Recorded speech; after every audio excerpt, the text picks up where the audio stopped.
Isang hamak na tagabalat ng ista. Yan ang tingin nila sa akin. Habang ang pawis ko ang bumubuhay sa marangya nilang buhay, sa isang iglap, itinapon ako na parang basurang nabubulok sa gitna ng ulan. Trinidad, hindi ka kabilang sa amin, sabi ng asawa ko habang nakayakap sa iba. Pero hindi nila alam, ang dugong nananalaytay sa akin ay mas mahal pa sa buong mansyong ito. Babangon ako, hindi lang para lumaban, kundi para bawiin ang lahat. Handa na ba kayong makita ang pagbabalik ng tunay na reyna? Ang baho mo, Trinidad. Kahit ilang beses ka pang maligo, amoy malansang ista ka pa rin na kumapit na sa balat mo. You don't belong in this living room. Baka kumapit pa ang amoy mo sa mga kurtina ko. Ang tinig ni Donna Remedios ay parang latigo na humahagupit sa katahimikan ng malawak na mansyon sa San Juan.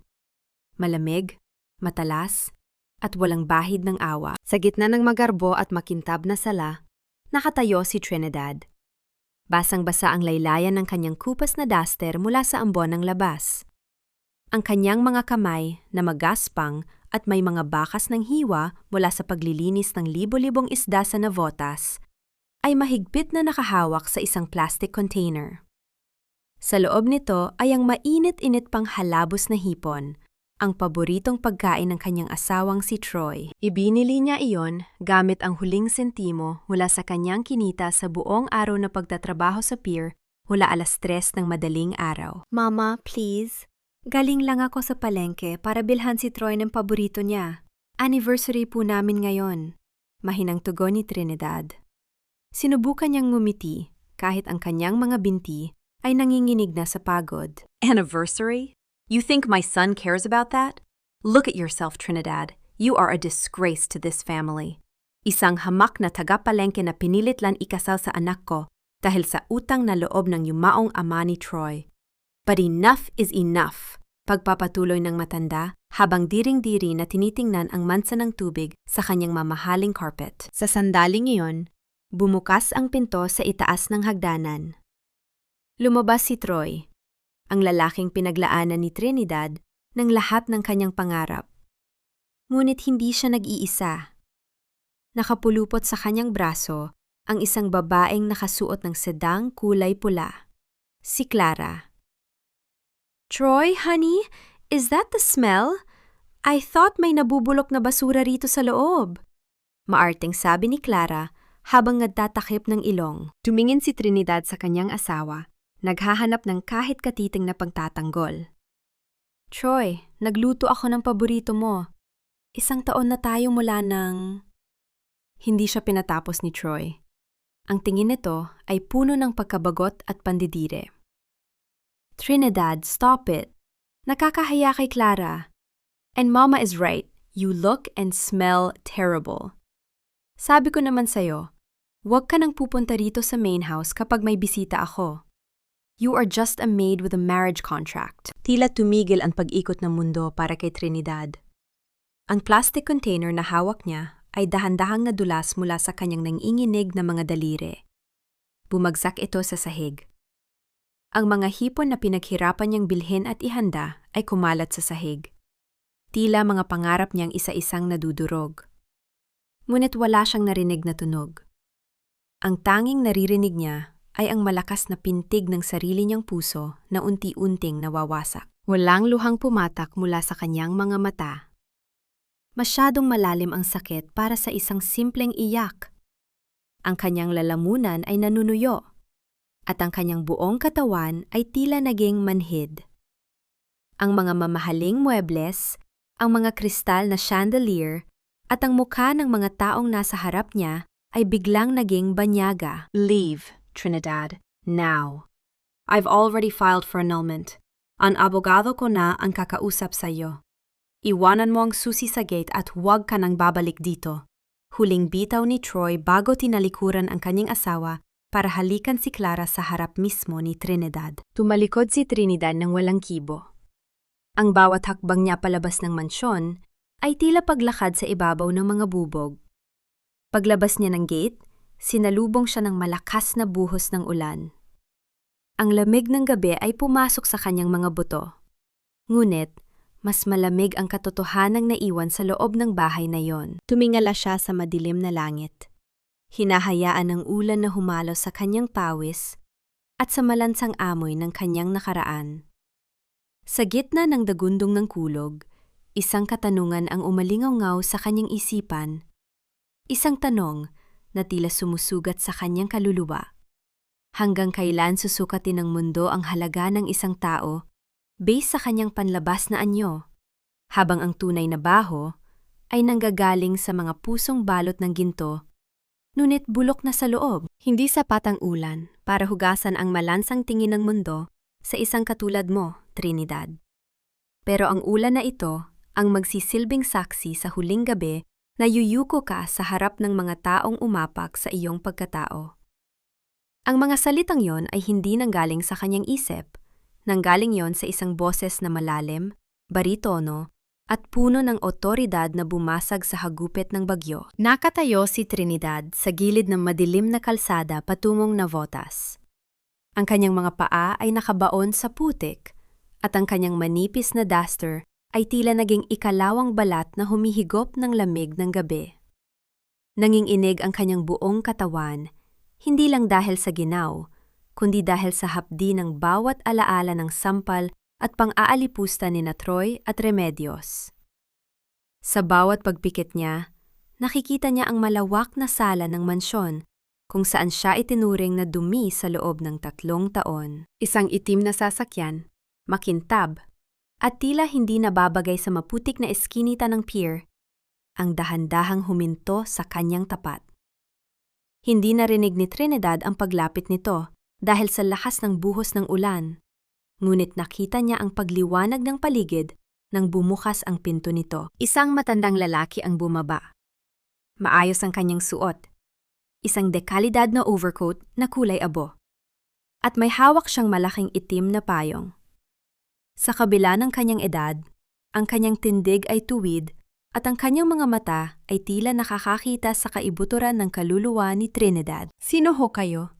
nangangatan na tanong ni Trinidad. Napayakap siya sa kanyang sarili. Pilit na itinatago ang mga pasa sa kanyang braso na nakuha niya nang itulak siya palabas ni Troy. "Wala na ho akong pera. Kung magnanakaw kayo, nagkakamali ho kayo ng hinarang." Bahagyang ngumiti ang matanda, isang ngiting hindi mapanghusga kundi puno ng pait at simpatya. Humakbang siya palapit at ipinayong kay Trinidad, tila binabalot siya ng isang proteksyon na matagal na niyang hindi nararamdaman. "Pera? Hindi mo ako kailangang bayaran, Trinidad. Dahil sa katunayan, ako ang may malaking utang sa iyo at sa iyong ama," saad ng matanda. Napatigil ang paghinga ni Trinidad. Ang kanyang ama, ang tanging alaala niya sa kanyang tatay ay ang isang mangingisdang laging amoy dagat na namatay sa isang trahedya noong siya ay bata pa. Isang taong walang pangalan sa lipunan. "Kilala niyo ang tatay ko?" tanong niya. Ang kanyang boses ay halos pabulong na lamang sa gitna ng ingay ng ulan. Rodolfo de Vega, ang tunay niyang pangalan. Trinidad.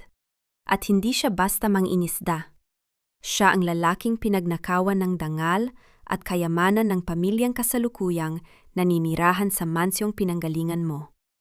Ang mga De Vega, ang tunay na may-ari ng lupang kinatatayuan ng San Juan, at ang bawat barko ng isda na dumarating sa Navotas ay dapat sana ay sa iyo, paliwanag ng matanda. "Ako si Mateo. Ako ang naging kanang kamay at lihim na tagapantanggol ng mga huling testamento ng iyong ama." Tila may malaking bato na bumara sa lalamunan ni Trinidad. Ang kanyang mga kamay ay nagsimulang manginig ng higit pa sa kanina. "Anong sinasabi niyo? Si Troy, ang pamilya nila, paanong naging sa amin ang lahat?" Hinawakan ni Mateo ang balikat ni Trinidad. Ramdam niya ang panginginig ng babae, ang pag-vibrate ng isang pusong halos sumuko na sa laban. Ginamit nila ang kabaitan ng iyong ama para itanim ang patalim sa kanyang likuran. At ikaw? Ginamit nila ang iyong kawalan ng malay para gawin kang alipin sa sarili mong kaharian.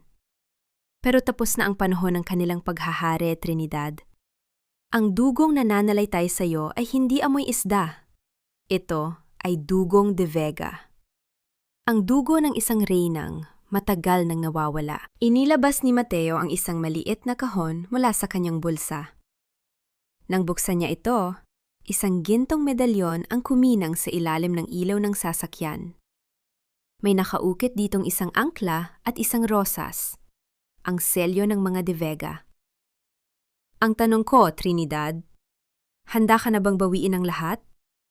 O hahayaan mo nga lang na mabulok ang iyong pangalan sa kanal na ito kasabay ng mga hipon na itinapon nila? Tumingin si Trinidad sa medalyon, pagkatapos ay sa kanyang sariling mga palad na punong-puno ng kalyo at dumi. Isang kakaibang init ang nagsimulang gumapang mula sa kanyang puso patungo sa kanyang mga ugat. Ang sakit na naramdaman niya kanina ay unti-unting napapalitan ng isang bagay na mas matalim, mas matapang.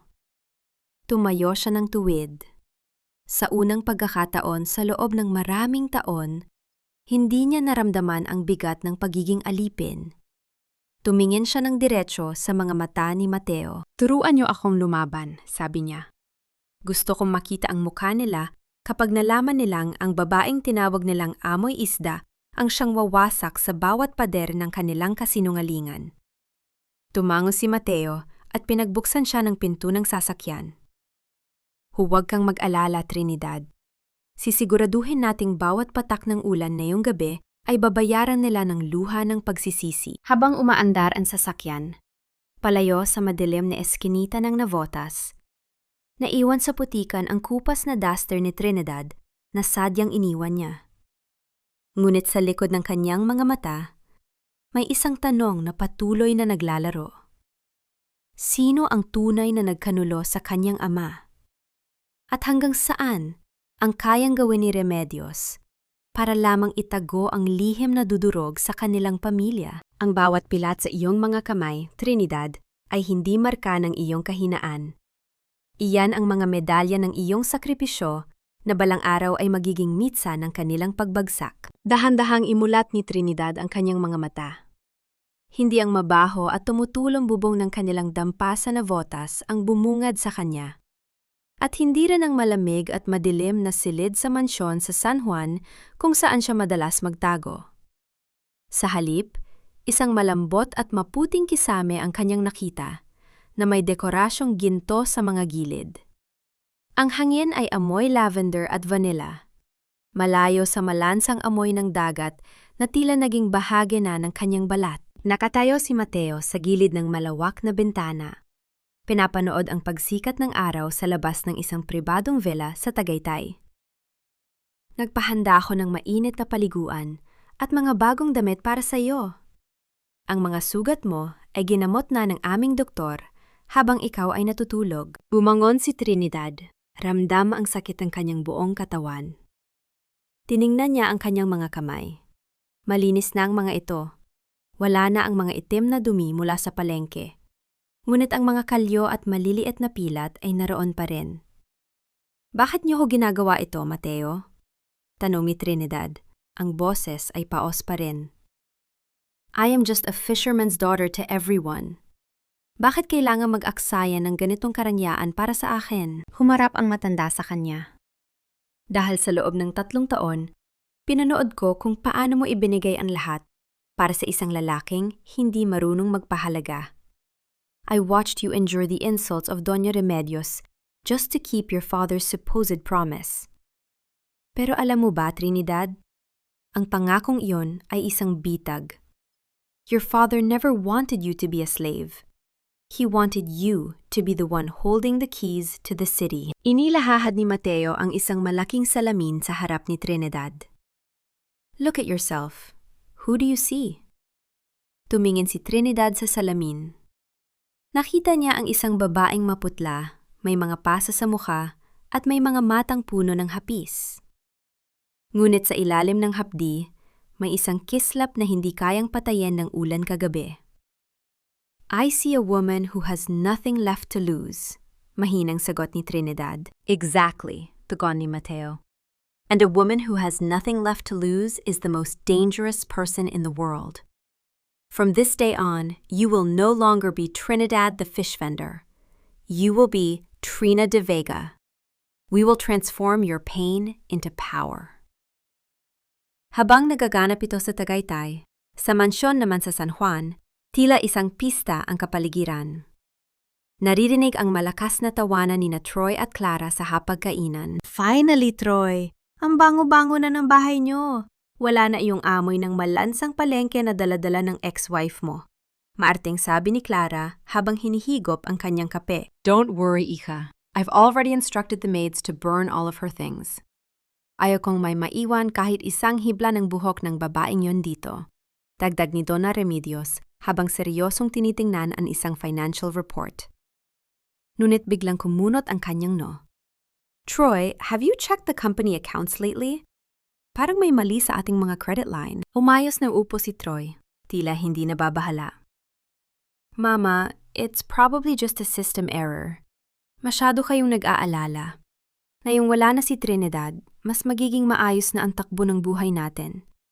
She was just a bad luck anyway. Hindi nila alam, sa bawat tawa nila, isang pader ng kanilang imperyo ang unti-unti nang nagkakaroon ng lamat. Bumalik ang eksena kay Trinidad. Hawak na niya ngayon ang isang gunting.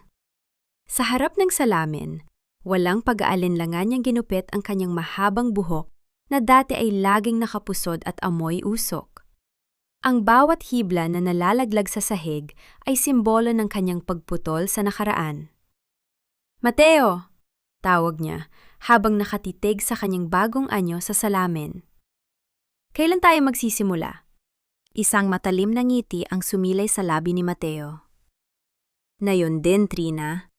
Pero bago ang lahat, kailangan mong malaman ang isang bagay. Ang mansyong tinitirhan ni Troy, ang bawat sentimong ginagastos nila, it's all collateral from a loan your father gave them years ago. Isang pirma mo lang, Trinidad, at maari nating ipatapon sila sa kalsada na mas malala pa sa ginawa nila sa iyo. Napatigil si Trinidad. Hinawakan niya ang kanyang dibdib, kung saan naroon pa rin ang hapdi ng pagtataksin ni Troy. No, Mateo. Hindi sapat ang basta paalisin sila. Gusto kong makita kung paano nila uubusin ang sarili nila sa harap ng taong minaliit nila. I want them to feel how it is to be hungry, to be insulted, and to be invisible. And how will you do that? Tanong ni Mateo. Iimbitahan natin sila sa charity gala ng The Vega Group sa susunod na buwan. Sagot ni Trinidad. Ang kanyang boses ay tila yelo sa lamig. Gusto kong makita ang mga mukha nila kapag ipinakilala mo ang bagong may-ari ng utang nila. Ngunit sa gitna ng kanyang determinasyon, isang lihim na dokumento ang iniabot ni Mateo sa kanya. Isang lumang litrato ng kanyang ama kasama ang isang lalaking hindi niya kilala. Ngunit may suot na singsing na katulad ng kay Troy. Sino ang lalaking ito sa litrato? At ano ang koneksyon niya sa pagkamatay ng ama ni Trinidad? At bakit tila may itinatagong takot si Doña Remedios sa tuwing nababanggit ang pangalan ng mga De Vega? Ang bawat numerong nakasulat sa mga pahinang ito, Trina, ay hindi lamang simpleng mga simbolo ng pera. Ito ang talaan ng bawat pangarap na ninakaw nila sa'yo habang pinapanood ka nilang magmakaawa para sa mga tira-tirang pagkain sa kanilang mesa. Mariing nakatitig si Trina sa makapal na ledger na nasa kanyang harap. Ang bawat pahina ay tila isang matalim na kutsilyo na humihiwa sa kanyang natitirang pasensya. Habang binabasa niya ang mga ulat ng pananalapi ng pamilya ni Troy, napagtanto niya ang isang masakit na katotohanan. Ang mansyong kinalakihan niya bilang isang alila ay itinayo gamit ang mga utang na kailanman ay hindi binayaran sa kanyang ama. Naalala niya noong isang taon, muntik na siyang himatain sa pagod sa Navotas dahil kailangan niya mag-overtime para lamang maibili si Troy ng bagong relos para sa birthday nito. Habang siya ay nagbibilang ng barya para sa pambili ng bigas, ang pamilya ni Troy ay kumukuha ng milyon-milyon mula sa mga trust fund na dapat ay sa kanya. 3 taon, Mateo, bulong ni Trina. Ang kanyang boses ay naninghinig sa pinaghalong galit at panghihinayang. 3 taon kong isinugal ang buhay ko para sa mga taong tinatrato akong basura, habang ginagastos nila ang pawis at dugo ng tatay ko. Huwag mong sayangin ang luha mo sa kanila, Trina. Ang mga luha ay para sa mga biktima. Ngayon, ikaw na ang magiging tadhana nila, paalala ni Mateo habang inaayos ang isang mamahaling business suit para sa kanya.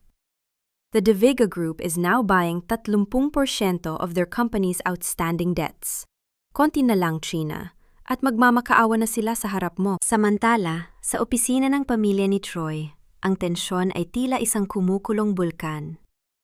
Pabalik-balik sa paglakad si Doña Remedios habang si Troy ay nakatulala sa isang foreclosure notice. Troy, I told you to fix this! Bakit biglang nag-withdraw ang ating mga investors? Sigaw ni Remedios. Ang kanyang boses ay puno ng gaspang na pilit itinatago sa publiko. At sino itong mysterious investor na unti-unting bumibili ng ating mga shares? Mama, I'm doing my best. Sabi ng bank manager, kailangan nating makipag-usap sa bagong CEO ng De Vega Group. Sila lang ang may kapangyarihang pigilan ng bangko sa pagsekwester ng ating mga ari-arian. Sagot ni Troy. Ang kanyang muka ay halatang kulang sa tulog. Then go there. Gamitin mo ang charms mo, Troy. Just like what you did to that stupid Trinidad. Make them believe we are a good investment. Utos ng matanda. Kinabukasan, nagtungo si Troy sa marangyang gusali ng De Vega Group sa Makati. Suot niya ang kanyang pinakamahal na suit. Pilit na itinatago ang kaba. Habang naghihintay siya sa lobby, hindi niya alam na mula sa itaas, sa likod ng isang one-way mirror, may isang pares ng mga mata na nakatitig sa kanya. Nakatayo si Trina sa kanyang pribadong opisina. Nakasuot siya ng isang eleganteng emerald green na suit, ang kanyang buhok ay maayos na pagkakastyle, at ang kanyang mukha ay bakas ang kapangyarihan. Pinanood niya si Troy mula sa itaas. Ang lalaking minsan ay naging mundo niya, ngunit ngayon, ay tila isang maliit at kaawa-awang langgam sa kanyang paningin. Nakita niya kung paano tiningnan ni Troy ang kanyang relos. Ang parehong relos na binili niya noong 1 taon sa pamamagitan ng pagtitinda ng isda hanggang madaling araw. Isang mapait na ngiti ang sumilay sa labi ni Trina. Mr. Mateo, papasukin mo siya. Utos ni Trina sa kanyang intercom. Pero wag mo munang ipakita ang mukha ko. Hayaan mo siyang maghintay sa dilim. Pumasok si Troy sa isang malawak na boardroom. Ang paligid ay tahimik. Tanging ang tunog lamang ng aircon ang maririnig. Sa dulo ng mahabang mesa, may isang malaking executive chair na nakatalikod sa kanya. Good afternoon, simula ni Troy. Pilit na pinatatatag ang boses. I am Troy San Jose, and I am here to speak with the CEO of De Vega Group. We want to discuss a partnership. Hindi sumagot ang tao sa upuan. Ang tanging narinig ni Troy ay ang marahang pagpukpok ng isang mamahaling fountain pen sa ibabaw ng mesa. Ang bawat tunog ay tila isang babala. I know our family has some financial challenges, but we have a long history of success. Pagpapatuloy ni Troy na tila nagsisimula ng mairita sa katahimikan. Sino ba ang kausap ko? Can you at least face me? Dahan-dahang uminog ang upuan. Ang hangin sa loob ng silid ay tila naglaho. Nanlaki ang mga mata ni Troy. Ang kanyang panga ay tila nalaglag, at ang kanyang balat ay naging kasing puti ng papel. Ang babaeng nasa harap niya, ang babaeng may ginto sa leeg, may talino sa mga mata, at may awtoridad sa bawat galaw, ay ang babaeng itinapon niya sa ulan, 1 buwan lang ang nakalilipas. Trinidad, ang tanging lumabas sa bibig ni Troy. Isang bulong na puno ng hindi makapaniwalang takot. Tumiin si Trina sa kanya. Walang emosyon ang kanyang muka. Ngunit ang bawat salitang binitawan niya ay tila isang malamig na hampas ng hangin. I'm sorry, Mr. San Jose. You must be mistaken. Saad ni Trina sa wikang Ingles na may perpektong punto. My name is Trina De Vega, and I believe you are here to beg for your family's life. Tumayo si Trina at lumapit kay Troy. Amoy na amoy ni Troy ang mamahaling pabango nito. Amoy ng tagumpay, amoy ng yaman, at amoy ng isang nakaraang pilit niyang kinalimutan. Wala na ang amoy ng malansang isda. Ngunit bago pa makapagsalita si Troy, bumukas ang pinto at pumasok si Mateo na may dalang isang luma at kupas na panyo. Ang panyong iniwan ni Trinidad sa mansyon. "Nakalimutan mo yata ito, Mr. San Jose?" sabi ni Mateo. Isang tanong ang gumulo sa isip ni Troy. Paanong ang isang babaeng itinuring niyang basura ay naging may-ari ng kanyang buong kinabukasan sa loob lamang ng isang buwan? At ano ang tunay na balak ni Trina sa kanila? Huwag mong itanggi ang nakaraan, Trinidad. Kahit balutin mo pa ang sarili mo ng ginto at mamahaling pabango, alam nating dalawa na ako lang ang lalaking minahal mo nang higit pa sa iyong buhay. Hindi mo kayang talikuran ang pusong minsan mong sinamba. Ang boses ni Troy ay tila isang malambot na harana na pilit gumagapang sa pandinig ni Trina. Nakatayo sila sa gitna ng malamig na boardroom ng De Vega Group. Ang katahimikan sa paligid ay sadyang nakakabini. Tanging ang marahang pag-ikot ng mga kamay ng relo sa dingding ang nagsisilbing saksi sa tensyong namumuo sa pagitan nila. Tumingin si Trina sa lalaking nasa harap niya. Ang dating matikas at mayabang na Troy ay tila naging isang basang sisiw na pilit nagpapaawa. Isang buwan lang ang nakalilipas, ang mga mataring ito ang tumitig sa kanya ng may pandidiri habang pinalalaya siya sa ulan. Ngayon, ang mga matang iyon ay puno ng peking pagsisisi at wad na pag-asa. Ang nakaraang sinasabi mo, Mr. San Jose, ay patay na kasabay ng mga hipon na itinapon niyo sa sahig noong gabing iyon. Malamig na tugon ni Trina. Huwag mong gamitin ang salitang pag-ibig sa harap ko. Mas nakakasuka yan kaysa sa amoy ng palengke na palagi mong isinusumbat sa akin. Trina, please listen to me. Hakbang ni Troy palapit. Pilit na hinahawakan ang kamay ni Trina, ngunit mabilis itong iniwas ng babae. Napilitan lang ako. Si Mama, si Doña Remedios ang nagdikta sa akin. Alam mo kung gaano siya kahigpit? I had to protect our family business, but I never stopped thinking about you. I did that to protect you from more insults. Isang mapait na tawa ang kumawala sa mga labi ni Trina. Ang gaslighting na ginagawa ni Troy ay tila isang gas-gas na plakang paulit-ulit niyang naririnig. Protektahan ako? Pinrotektahan mo ako sa pamamagitan ng paghalik kay Clara sa harap ko?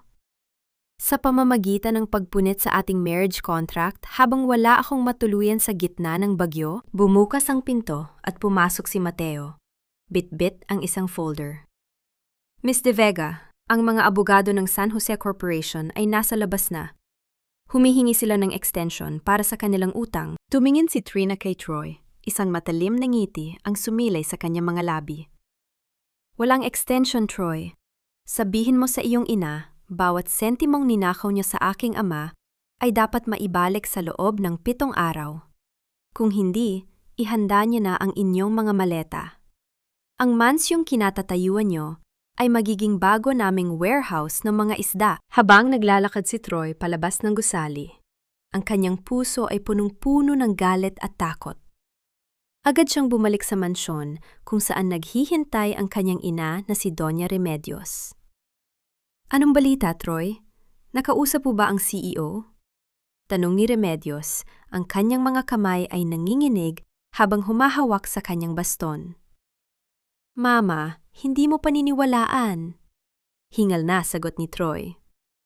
Ang CEO ng De Vega Group, si Trinidad.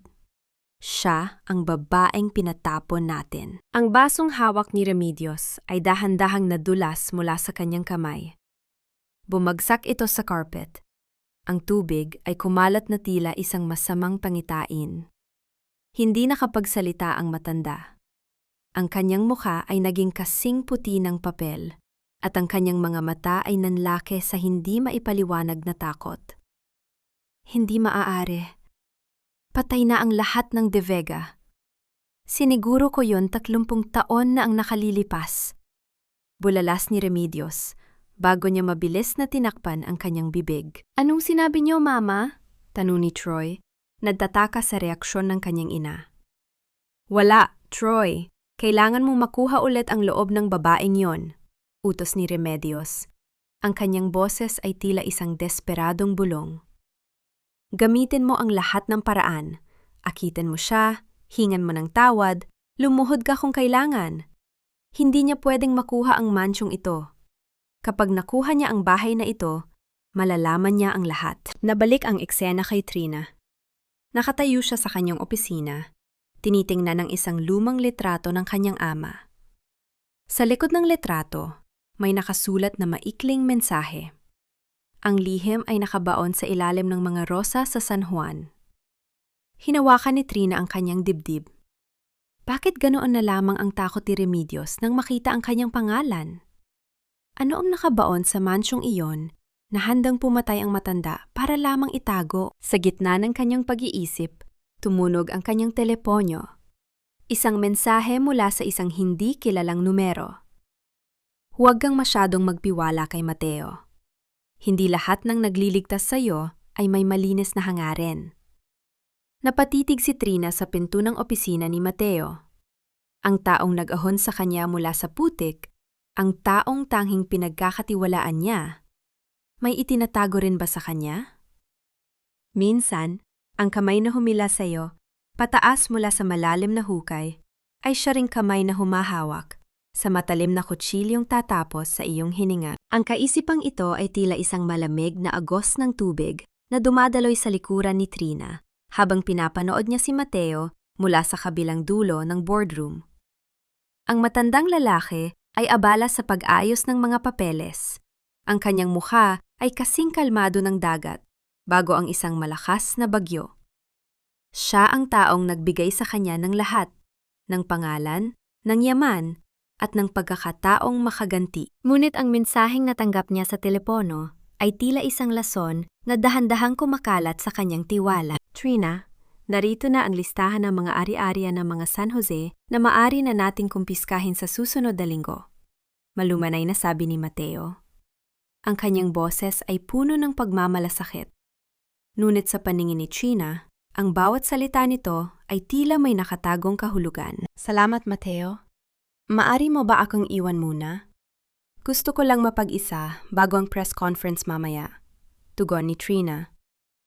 Pilit niyang pinanatiling matatag ang kanyang boses, kahit na ang kanyang puso ay tila isang tambol na mabilis ang pagpukpok. Tumango si Mateo at lumabas ng silid. Ang marahang pagpihit ng pinto at ang tunog ng kanyang mga yabag na unti-unting nawawala sa hallway ay nag-iwan kay Trina sa isang nakabibinging katahimikan. Mabilis niyang kinuha ang kanyang telepono at muling binasa ang mensahe. Huwag kang masyadong magtiwala kay Mateo. Hindi lahat ng nagliligtas sa iyo ay may malinis na hangarin. Sino ang nagpadala nito? At ano ang kinalaman ni Mateo sa trahedyang sinapit ng kanyang ama? Habang nilalabanan ni Trina ang kanyang sariling mga hinala, isang kaguluhan naman ang nagaganap sa lobby ng The Vega Group. Dumating si Troy, ngunit hindi siya ang mayabang na lalaking nagpalayas kay Trinidad. Ngayon, bitbit niya ang isang malaking kumpol ng mga pulang rosas. Ang mga rosas na dati ay simbolo ng kanilang pag-ibig, ngunit ngayon ay tila mga tinik na sumusugat sa alaala ni Trina. I need to see Trina. Sabihin niyo sa kanya, hindi ako alis dito hanggat hindi kami nakakapag-usap. Sigaw ni Troy sa mga security guard. Ang kanyang suot ay medyo gusot na at ang kanyang mga mata ay kakikitaan ng desperasyon. Napanood ni Trina ang eksenang ito mula sa monitor sa kanyang mesa. Isang mapait na ngiti ang sumilay sa kanyang mga labi. Binuksan niya ang kanyang intercom. Hayaan niyo siyang umakyat. Gusto kong makita kung hanggang saan ang kayang gawin ng isang taong nalulunod. Pagpasok ni Troy sa opisina, agad siyang lumuhod sa harap ni Trina. Ang mga rosas ay inilapag niya sa sahig. Sa tapat mismo ng mga paa ng babaeng dati, ay itinuring niyang basura. Trina, patawarin mo ako. Alam kong nagkamali ako. Binulag ako ng ambisyon at ng utos ni Mama, pagmamakaawa ni Troy. Ang kanyang boses ay basag at may mga luha na nagsisimulang pumatak mula sa kanyang mga mata. Pero mahal kita. Hindi nagbago iyon. Let's start over. Pwede nating bawiin ang lahat. I'll leave, Clara. I'll leave everything. Just please, don't take away our home. Tumingin si Trina sa mga rosas sa sahig. Naalala niya ang mensahe ni Mateo. Ang lihim ay nakabaon sa ilalim ng mga rosas sa San Juan. Dahan-dahang tumayo si Trina at lumapit kay Troy. Hinawakan niya ang baba nito at pilit na pinatingin sa kanyang mga mata. Mahal mo ako, Troy? O mahal mo ang tera ko? Mahal mo ang kapangyarihang hawak ko ngayon? Hindi, Trina. Mahal kita, sigaw ni Troy. Kung ganon, patunayan mo. Malamig na hamon ni Trina. Ibibigay ko sa iyo ang extension na kailangan nyo, pero sa isang kondisyon. Gusto kong ipabungkal mo ang buong garden ng rosas sa inyong mansyon sa San Juan, na yun din. Gusto kong makita kung anom nakatago sa ilalim ng mga bulaklak na paborito ng iyong ina. Nanigas si Troy sa kanyang kinatatayuan. Ang kanyang panga ay nangatal at ang takot sa kanyang mga mata ay hindi na naitago. Ang garden ni Mama? Pero Trina, mahalaga sa kanya ang mga rosas na iyon. It's her life. Then choose, Troy. Diin ni Trina. Ang kanyang boses ay tila isang hatol ng kamatayan. Ang garden ng iyong ina o ang buong kumpanya nyo? You have 1 hour to decide. Kapag hindi ko nakitang nagsimula ang pagbubungkal, asahan mo ang sheriff sa inyong pinto bukas ng umaga. Habang mabilis na tumatakbo si Troy palabas para sundin ang utos, naiwan si Trina na nakatingin sa labas ng bintana. Ang ulan ay muling nagsisimulang pumatak, tila mga luhang nagbabadya ng isang madilim na katotohanan. Sa kabilang dako, sa loob ng mansyon sa San Juan, nakatayo si Doña Remedios sa gitna ng kanyang garden. Hawak niya ang isang lumang gunting panghardin at ang kanyang mga kamay ay nanginginig habang pinuputol ang isang rosas. Ang kanyang mga mata ay nakatitig sa isang partikular na bahagi ng lupa, kung saan ang mga rosas ay mas mapula at mas malago kaysa sa iba. Hindi mo ito makukuha, Trinidad. Bulong na matanda sa sarili. Ang kanyang boses ay puno ng pot at baliw na determinasyon. Kahit sunugin ko ang mansyong ito, hindi mo malalaman ang katotohanan tungkol sa iyong ama. Ngunit huli na ang lahat. Narinig niya ang mabilis na paghinto ng sasakyan ni Troy at ang pagsigaw nito sa mga katulong na kumuha ng mga piko at pala. Isang malakas na kidlat ang gumuhit sa langit, na nagbigay liwanag sa mukha ni Remedios na punong-puno ng lagim. Ano ang nakabaon sa ilalim ng lupang iyon na kayang bumura sa lahat ng kasalanan ng mga San Jose? At sino ang misteryosong tao na patuloy na nagmamasid kay Trina mula sa malayo? Huwag! Itigil niyo yan! Troy, anak, huwag mong hayaang wasakin niya ang buhay natin. Ang bawat rosas na yan ay dinilig ko ng aking mga pagsisikap. Ang matinis na tili ni Doña Remedios ay pumunit sa katahimikan ng hapon habang ang bawat baon ng pala sa lupa ay tila isang saksak sa kanyang dibdib. Nakatayo si Trina sa may beranda, suot ang isang itim na salamin, tikom ang bibig at matuwid ang tindig.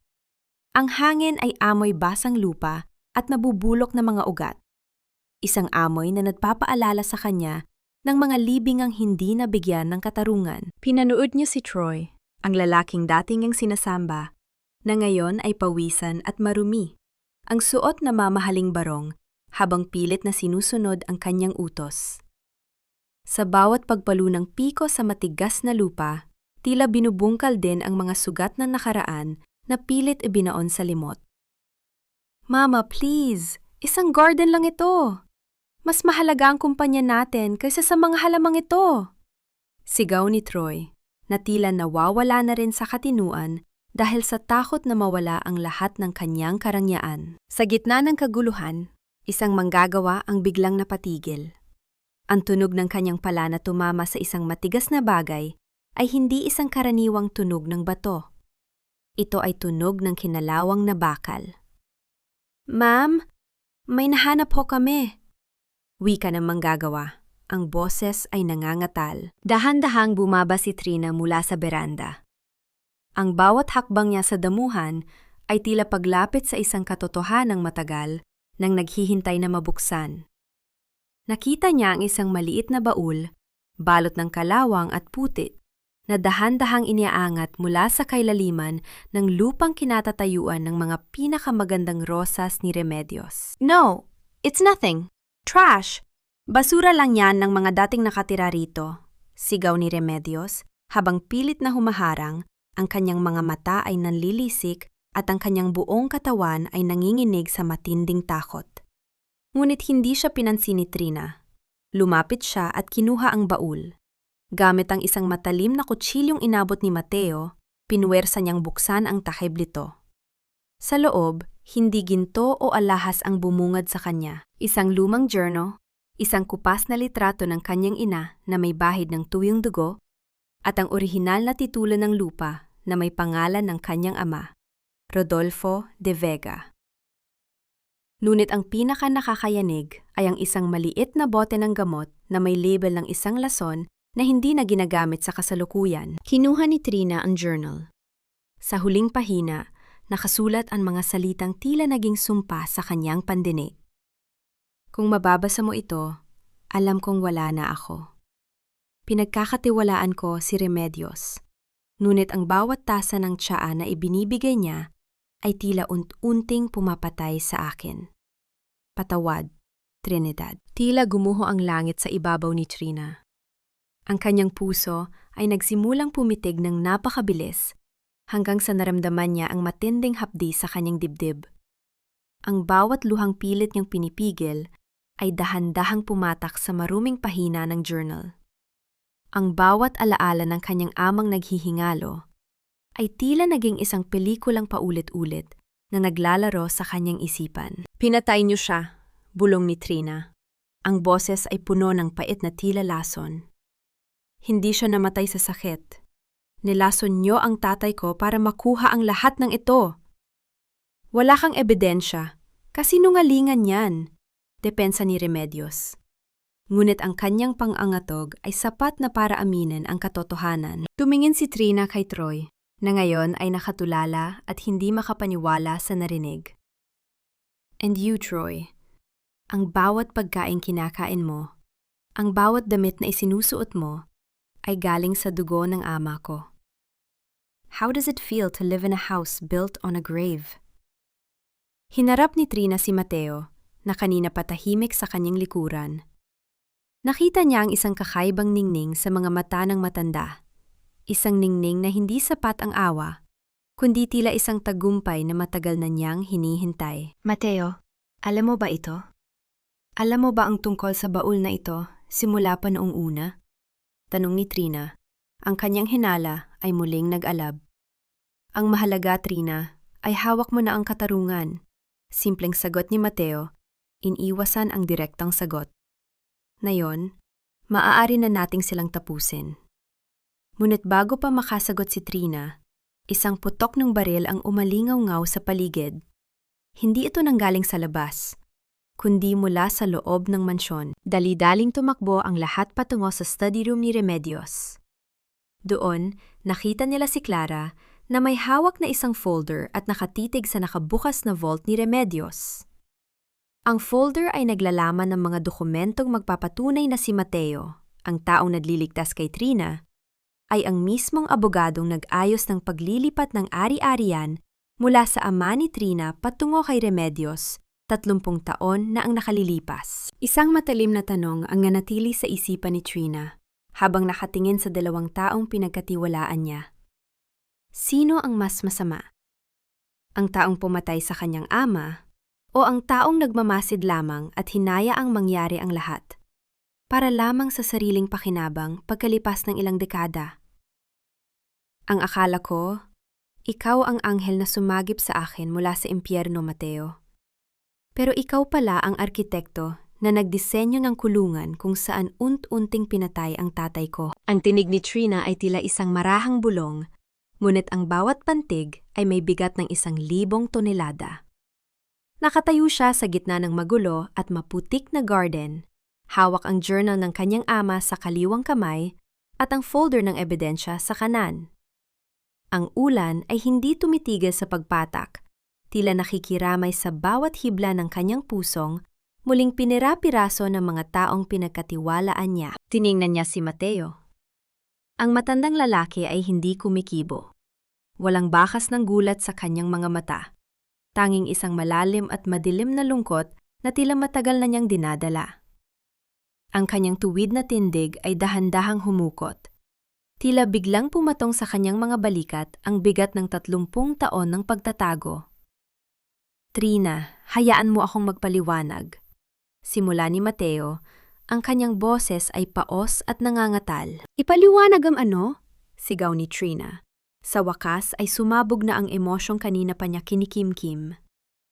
Na ikaw ang nag-ayos ng mga dokumento para manakaw ni na Remedios ang buhay namin? Na habang naghihingalo ang tatay ko dahil sa lason, ikaw ang humahawak ng panulat para pirmahan ang kanyang kamatayan?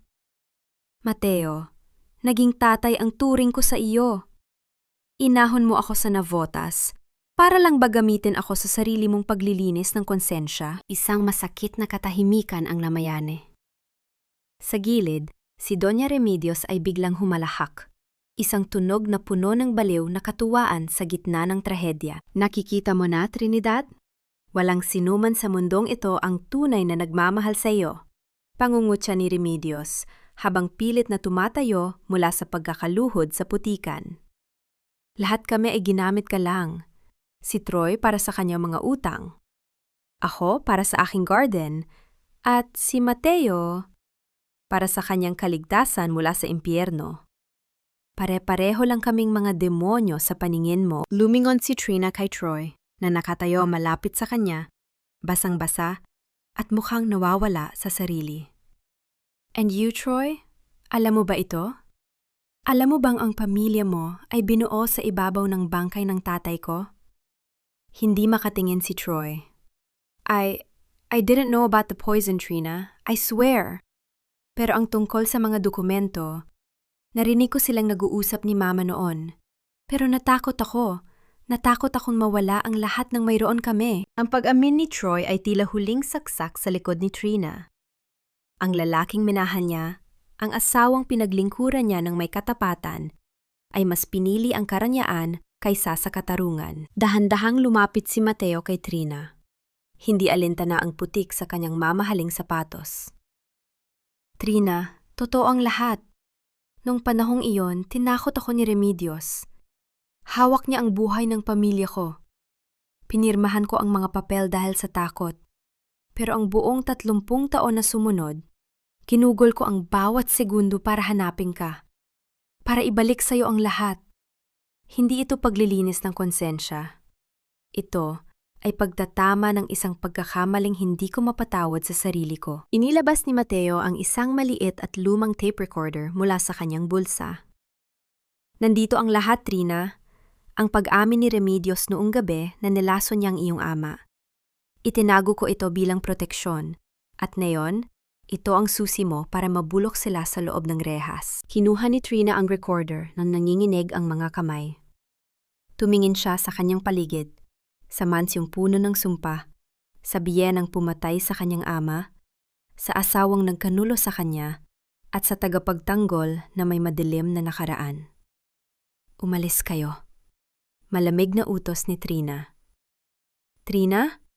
Tanong ni Mateo. Sabi ko umalis kayo, sigaw ni Trina. Ang kanyang boses ay nanginginig sa matinding galit. Mateo, Remedios, Troy, lalong-lalo na ikaw, Clara. Ayokong makakita ng kahit isa sa inyo rito sa lupang ito. This house, this garden, this land, it belongs to the De Vegas. Ngayon din, bago ko tawagan ng mga pulis, lisanin niyo ang lugar na ito. Isang oras ang lumipas. Ang mansyong San Juan, na dati ay puno ng mapang-aping tawanan, ay naging kasing tahimik ng isang sementeryo. Naiwang mag-isa si Trina sa gitna ng sala. Nakaupo sa sahig, yakap-yakap ang journal ng kanyang ama. Ang bawat sulok ng bahay ay tila bumubulong ng mga alaala, ng pait at sakit. Sa labas, nakita niya si Mateo na nakatayo sa ilalim ng ulan, naghihintay ng kapatawarang alam niyang hindi pa kayang ibigay ni Trina. Habang si Remedios at Troy ay dahan-dahang naglalakad palabas ng gate, bit-bit ang kani-kanilang mga bag, tila mga basurang itinapon sa gitna ng gabi. Ngunit sa gitna ng kanyang pananalo, nakaramdam si Trina ng isang matinding pangungulila. Hawak na niya ang katarungan. Hawak na niya ang yaman. Ngunit bakit tila mas mahirap huminga ngayon kaysa noong nagtitinda pa siya ng isda sa Navotas? Isang kumatok sa pintuan. Hindi si Mateo. Hindi si Troy. Isang maliit na batang babae mula sa Navotas, si Luningning, na may dalang isang maliit na balot ng kanin at tuyo. Ate Trinidad, hinahanap ka po namin sa palengke. Akala po namin nakalimutan mo na kami, sabi ng bata. Niyakap ni Trina ang bata at doon, sa gitna ng marangyang sala, ay tuluyan na siyang humagulgol. Ang katarungan ay nakamit na, ngunit ang paghilom, kailan ito magsisimula?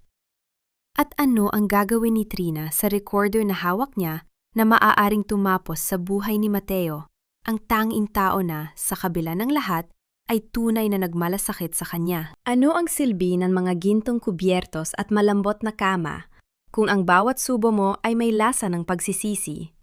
At ang bawat pikit mo ay mukha ng mga taong pinatay ang iyong katahimikan. Ang kaisipang ito ang bumubulaga kay Trina habang nakaupo siya sa dulo ng mahabang mesa sa dining room ng mansyon. Sa harap niya ay ang pinakamarangyang almusal na kayang bilhin ng pera. Ngunit ang kanyang lalamunan ay tila nakasarado. Ang bawat kislap ng kristal na chandelier sa itaas ay tila nagpapaalala sa kanya ng mga luha ng kanyang ama. Isang linggo na ang nakalilipas mula nang palayasin niya ang mga San Jose. Ang mansyon ay malinis, tahimik, at pagmamay-ari na niya. Ngunit ito rin ang pinakamalungkot na lugar na napuntahan niya. Ang bawat sulok ay amoy alikabok ng nakaraan. Miss Trina, hindi niyo pa po nagagalaw ang pagkain niyo. Malumanay na puna ni Manang Ising, ang tanging katulong na pinili niyang manatili dahil ito lang ang naging mabait sa kanya noon. I'm not hungry, Manang. Pakibalot na lang po lahat ng ito. Dadalhin ko sa Navotas, sagot ni Trina. Tumayo siya at hinubad ang kanyang mamahaling lino na blazer. Sa ilalim nito, suot niya ang isang simpleng t-shirt. Kinuha niya ang kanyang susi ng sasakyan, ngunit bago lumabas, natitigan niya ang recorder na iniwan ni Mateo sa ibabaw ng console table. Isang mabigat na desisyon ang kailangan niyang gawin. Ipakukulong ba niya ang taong naging tanging sandigan niya sa gitna ng bagyo? Pagdating sa Navotas, sinalubong siya ng pamilyar na amoy. Ang pinaghalong alat ng dagat, amoy ng krudo, at ang malansang halimuyak ng mga bagong huling isda. Ito ang amoy na dati ay kinamumuhian ni Troy. Ngunit para kay Trina, ito ang amoy ng katotohanan. Ate Trinidad! Ate Trinidad! Sigaw ni Luningning habang tumatakbo patungo sa kanya. Ang mga paa ay may bakas ng putik mula sa pier. Niyakap ni Trina ang bata. Oh, heto. Marami akong dalang pagkain para sa inyo. Ibahagi mo ito sa mga kalaro mo. Habang pinapanood ni Trina ang mga bata na masayang kumakain, isang boses ang narinig niya mula sa kanyang likuran. Masyadong maliwanag ang suot mo para sa lugar na ito, Trinidad. O baka naman, masyadong madilim na ang puso mo kaya ka bumalik dito para humanap ng liwanag. Lumingon siya at nakita si Aling Belen, ang matandang tindera ng isda, na naging parang ina-inahan niya noong siya ay naghihirap pa. Ang mukha ni Aling Belen ay puno ng kulubot. Bawat isa ay kwento ng hirap pa at tiyaga. Aling Belen, nakuha ko na po ang katarungan para sa tatay ko. Sabi ni Trina, pilit na pinatatatag ang boses. Alam ko, nakita-kita sa balita. Ang ganda-ganda mo na, anak. Lumapit ang matanda at hinawakan ang kamay ni Trina. Pero bakit ang lamig ng mga kamay mo? Bakit ang lungkot ng mga mata mo? Ang katarungan na walang kapatawaran ay parang pagkaing walang asin. Busog ka nga, pero hindi ka masaya. Paano magpapatawad, Aling Belen? Nilason nila ang buhay namin. Pati ang taong pinagkatiwalaan ko may kinalaman din sa trahedya. Tanong ni Trina, ang kanyang boses ay nanginghinig. Ang pagpapatawad ay hindi para sa kanila, Trinidad. Para yan sa'yo. Para makahinga ka na ng maluwag. Hanggat dala-dala mo ang galit na yan, ikaw pa rin ang bilanggo ng mga San Jose, payo ng matanda. Habang nag-uusap sila, isang balita ang mabilis na kumalat sa palengke. Isang matandang babae ang nakitang paggala-gala sa gilid ng highway, mukhang nawawala sa sarili, at pilit na nagbubungkal ng lupa sa tabi ng kalsada gamit ang kanyang mga kuko. Si Doña Remedios. Nang puntahan ito ni Trina, nakita niya ang dating makapangyarihang babae na nakaupo sa gilid ng kalsada. Marumi ang suot na mamahaling sutla, at ang mga kamay ay duguan na sa paghuhukay sa tuyong lupa. Ang kanyang mga mata ay dilat na dilat, tila nakakakita ng mga multo mula sa nakaraan. Ang mga rosas. Kailangang itago ang mga rosas. Baka malason ang tiyaan ni Rodolfo. Bulong ni Remedios. Ang kanyang isipan ay tuluyan ng nilamon ng kanyang sariling kasalanan. Sa tabi niya, nakatayo si Troy. Mukhang hapo at desperado. Trina, please. Kailangan niya ng doktor. Wala na kaming pera. Walang tumatanggap sa amin. I'm sorry, Trina. I'm so sorry for everything. Tinitigan ni Trina ang mag-inang dati ay naging Panginoon ng kanyang buhay. Nakaramdam siya ng matinding pait, ngunit kasunod nito ay isang kakaibang paggaan. Ang karma ay hindi na kailangan ng kanyang tulong. Ang sariling isipan na ni Remedios ang naging kulungan nito. Dalhin mo siya sa ospital, Troy. I'll pay for the bills, malamig na sabi ni Trina. Pero pagkatapos nito, huwag na kayong magpapakita sa akin. Consider this as the last act of the woman you once treated like a slave. Habang naglalakad palayo, nakita ni Trina si Mateo na nakatayo sa di kalayuan, nakasandal sa kanyang sasakyan. Mukha siyang matanda, pagod, at handa nang tanggapin ang anumang hatol. Handa na ang recorder, Mateo? Sabi ni Trina habang lumalapit. Maari ko itong ibigay sa mga pulis ngayon din. Gawin mo ang sa tingin mo ay tama, Trina. I deserve it, sagot ni Mateo nang walang pag-aalinlangan. Inilabas ni Trina ang recorder, ngunit sa halip na ibigay ito sa mga awtoridad, tinitigan niya ang bawat gasgas sa lumang aparato. Naalala niya ang bawat gabi na si Mateo ang nagtuturo sa kanya. Ang bawat pagkakataon na pinrotektahan siya nito mula sa kapahamakan. Ang tatay ko, hindi niya gustong may mabulok pa sa kulungan dahil sa kanya, saad ni Trina. Mateo, ang buhay mo ay sapat na parusa na. Ang mabuhay sa loob ng 30 taon na may dalang sikreto, yon ang tunay na rehas. Dahan-dahang binuksan ni Trina ang recorder at tinanggal ang tape sa loob nito. Hinayaan niyang tangayin ng hangin ang mahabang itim na film, tila mga itim na alaala na unti-unting naglalaho sa hangin ng navotas. Malaya ka na, Mateo. At malaya na rin ako. Nang hapong iyon, sa unang pagkakataon, nakaramdam si Trina ng gutom. Bumalik siya sa pwesto ni Aling Belen at bumili ng mainit na balot. Habang kumakain siya sa gilid ng dagat kasama si Luningning at ang mga bata, ang sikat ng araw ay tila mas mainit at ang hangin ay hindi na amoy lason. Ngunit sa gitna ng katahimikan, isang lalaking nakasuit ang lumapit kay Trina. Miss De Vega, may isang sulat pong iniwan ng inyong ama sa isang safety deposit box na ngayon lang po namin pinapayag ang buksan. Para daw po ito sa inyong ika-30 kaarawan. Ano ang huling mensahe ng kanyang ama? At bakit tila may isang bahagi pa ng kwento na hindi pa natatapos? Patawad, Trinidad, dahil hinayaan kitang lumaking dukha at amoy dagat. Gayon sa iyong mga kamay nakasalalay ang bawat bituin sa langit ng ating pamilya. Ang mga salitang ito, na nakasulat sa isang kupas at naninilaw na papel, ay tila isang haplos mula sa kabilang buhay. Nakaupo si Trina sa loob ng kanyang opisina. Ngunit ang kanyang diwa ay tila naglalakbay pabalik sa maliit na dampa sa Navotas. kung saan ang tanging liwalag nila ay isang gasera. Ang sulat ay galing sa kanyang ama, si Rodolfo, na isinulat noong mga huling araw nito bago ang trahedya. Nanginginig ang mga daliri ni Trina habang binabasa ang bawat titik. Ang kanyang puso ay tila isang maseselang kristal na dahan-dahang nagkakalamat sa bawat katotohanang nabubunyag. Sa tabi niya, si Mateo ay tahimik na nakatayo, ang mga mata ay nakatitig sa kawalan. Tila muling naririnig ang boses ng matalik na kaibigan. Trinidad, pagpapatuloy ng sulat. Ang yaman ng mga De Vega ay hindi para sa karangyaan o para ipang-api sa kapwa. Itinago ko ang malaking bahagi ng ating ari-arian hindi dahil sa sakim ako, kundi dahil alam kong ang mga taong nakapaligid sa atin ay mga buwayang naghihintay lamang ng pagkakataon. Pinili kong mamuhay tayo sa hirap sa Navotas upang matutunan mo ang tunay na halaga ng bawat butil ng kanin at bawat patak ng pawis. Ngayong 30 ka na, handa ka na bang hawakan ang tunay na tungkulin ng ating dugo? Isang malalim na buntong hininga ang kumawala sa dibdib ni Trina.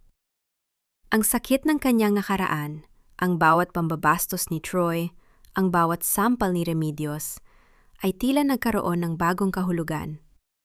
Hindi siya biktima ng tadhana.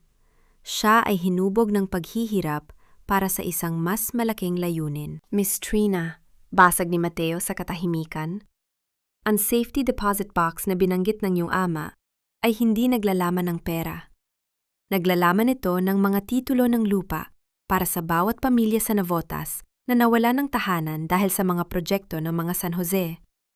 Ang iyong ama, plano niya talagang ibalik ang lahat sa mga tao. Tumingin si Trina sa labas ng bintana kung saan tanaw ang mga naglalakihang gusali ng Makati. Ginamit din na Remedios ang pangalan ng tatay ko para magtayo ng imperyo ng kasakiman, habang ang tatay ko ay lihim na nagtatanim ng buto ng pag-asa para sa mga mahihirap. Anong plano mo ngayon, Trina? Tanong ni Mateo. Isang matatag na pasya ang sumilay sa mga mata ni Trina. Hindi ko itatayo ang mansyon sa San Juan. Buburahin ko ang bakas ng mga San Jose roon. Gagawin nating isang foundation ang lupang iyon para sa mga batang mangingisda. At ang kumpanya? Gagawin nating De Vega at Community. Walang maiiwan, Mateo. Ngunit sa gitna ng kanyang pagpaplano, isang tawag mula sa kanyang secretary ang gumulo sa kanyang isipan. Ma'am, may isang lalaki pong nagpipilit na makipag-usap sa inyo. Ayaw niyang ibigay ang kanyang pangalan, pero may dala siyang isang singsing na may selyo ng angkla. Katulad ng sa inyong ama.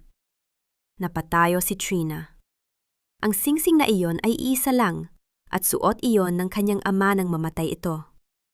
Ngunit nawawala ang singsing na iyon nang matagpuan ang bangkay ni Rodolfo. Papuntahin mo siya rito, utos ni Trina. Ang kanyang boses ay puno ng kaba. Pagkalipas ng ilang minuto, pumasok ang isang lalaki. Hindi siya mukhang mayaman, ngunit may dignidad ang kanyang bawat kilos.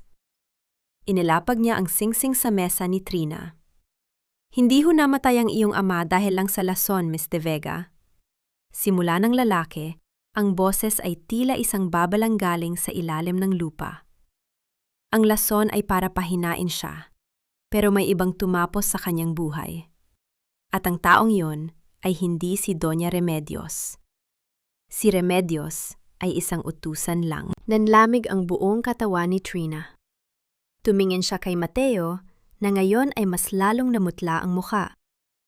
Ang katarumang akala niya ay tapos na, ay tila nagsisimula pa lamang sa isang mas madilim at mas malalim na bahagi. Sino? Tanong ni Trina, halos hindi lumalabas ang boses sa kanyang lalamunan. Itinuro ng lalaki ang litrato ng board of directors ng kumpanya na nakasabit sa dingding. Ang taong pumatay sa iyong ama ay ang taong matagal na ring naghihintay na makuha ang lahat mula sa iyo. Ang taong kasalukuyang hawak ang kalahati ng shares ng De Vega Group nang hindi mo nalalaman. Isang malakas na kulog ang gumuhit sa langit na nagpayanig sa buong opisina. Sino ang tunay na mastermind sa likod ng trahedya ng mga De Vega? At bakit tila ang bawat taong pinagkakatiwalaan ni Trina ay may mga kamay na nabahira ng dugo. Habang tinitingnan ni Trina ang singsing ng kanyang ama, Naramdaman niya ang isang matinding pang-anib. Hindi pa tapos ang laban. Ang mga tinik ay hindi pa tuluyang nabubunot, at sa pagkakataong ito, ang kalaban ay hindi na nagtatago sa dilim, kundi nasa tabi niya lang. Ang katotohanan ay parang lason na unti-unting lumalabas sa katawan. Masakit, nakakasuka, pero kailangang ilabas upang ang kaluluwa ay tuluyang gumaling. hinawakan ni Trina ang gintong singsing na may selyo ng angkla. Ramdam niya ang lamig ng metal sa kanyang palad. Isang lamig na tila nagmumula sa kailaliman ng dagat, kung saan huling na malagi ang alaala ng kanyang ama. Sa harap niya, ang misteryosong lalaki ay nananatiling nakatayo. Ang mga mata ay puno ng babala. Don Alfonso Valderrama, bulong ni Mateo. Ang kanyang boses ay tila isang hangin na dumaan sa isang libingan. Ang matalik na kaibigan ng iyong ama. Ang lalaking laging nasa tabi ni Rodolfo noong itinatatag ka lamang ang De Vega Group. Tumingin si Trina kay Mateo. Nakita niya ang isang takot na mas malalim pa sa takot na ipinakita nito noong mabunyag ang lihim ni Remedios. Mateo, bakit ngayon ko lang narinig ang pangalang yon? Bakit wala siya sa mga kwento mo tungkol sa pagbagsak ng tatay? Dahil si Alfonso ay parang anino, Trina. Paliwanag ni Mateo habang nanginginig ang kanyang mga kamay. Siya ang utak at si Remedios ang kamay. Siya ang nagpundo sa mga abogado upang makuha ang mga titulo. At siya rin ang nag-utos sa akin na manahimik kung ayaw kong mawala ang lahat sa akin. Akala ko ay tumigil na siya nang makuha niya ang kalahati ng shares. Isang matalim na sakit ang gumuhit sa dibdib ni Trina. Ang akala niyang tapos na ang laban ay isa lamang palang maliit na bahagi ng isang mas malaking laro.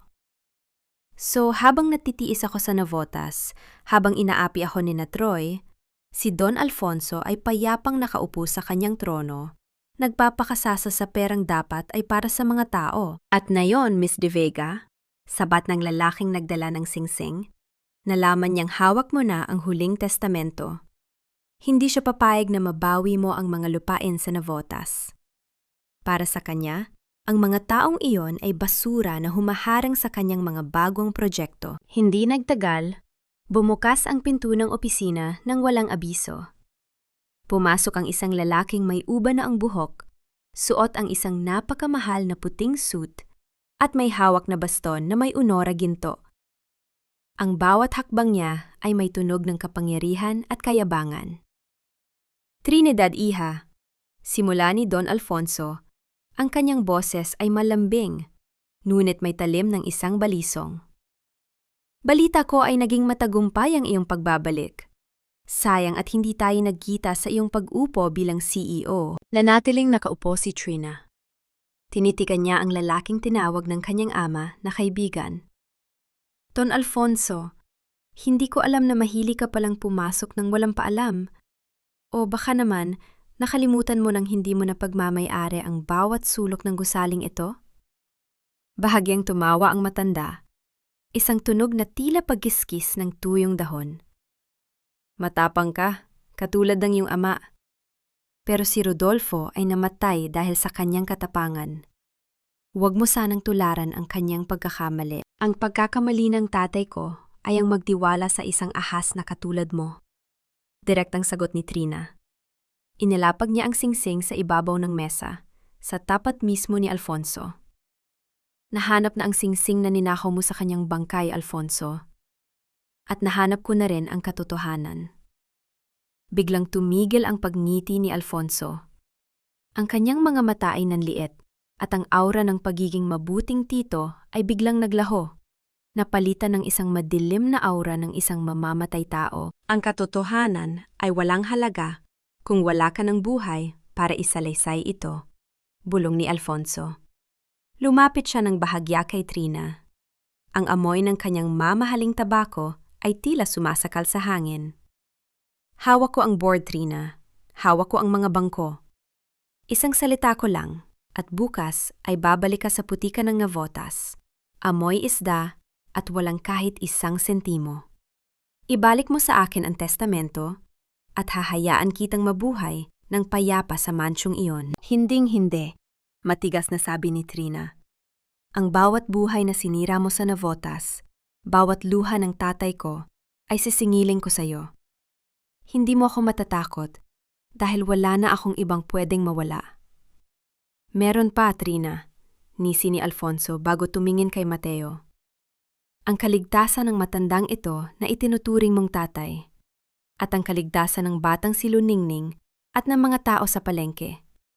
Isipin mo silang mabuti bago ka gumawa ng susunod na hakbang. Lumabas si Don Alfonso nang may kasamang pananakot sa bawat yabag ng kanyang baston. Naiwan si Trina na nanginginig ang buong katawan. Hindi sa takot para sa sarili, kundi sa takot para sa mga taong mahal niya. Dahan-dahang lumapit si Mateo at hinawakan ang kamay ni Trina. Trina, ituloy natin ang plano. Huwag kang papayag na talunin ka niya. Ngunit sa gitna ng katahimikan, napansin ni Trina ang isang maliit na kamera na nakatago sa bulsa ng suit ni Mateo. Isang kakaibang kaba ang muling bumalot sa kanya. Mateo, ano yan? Tanong ni Trina. Ang kanyang boses ay puno ng paghihinala. Hindi agad nakasagot si Mateo. Ang kanyang mga mata ay umiwas. Sa sandaling iyon, naramdaman ni Trina na ang laban ay mas komplikado kaysa sa inaasahan niya.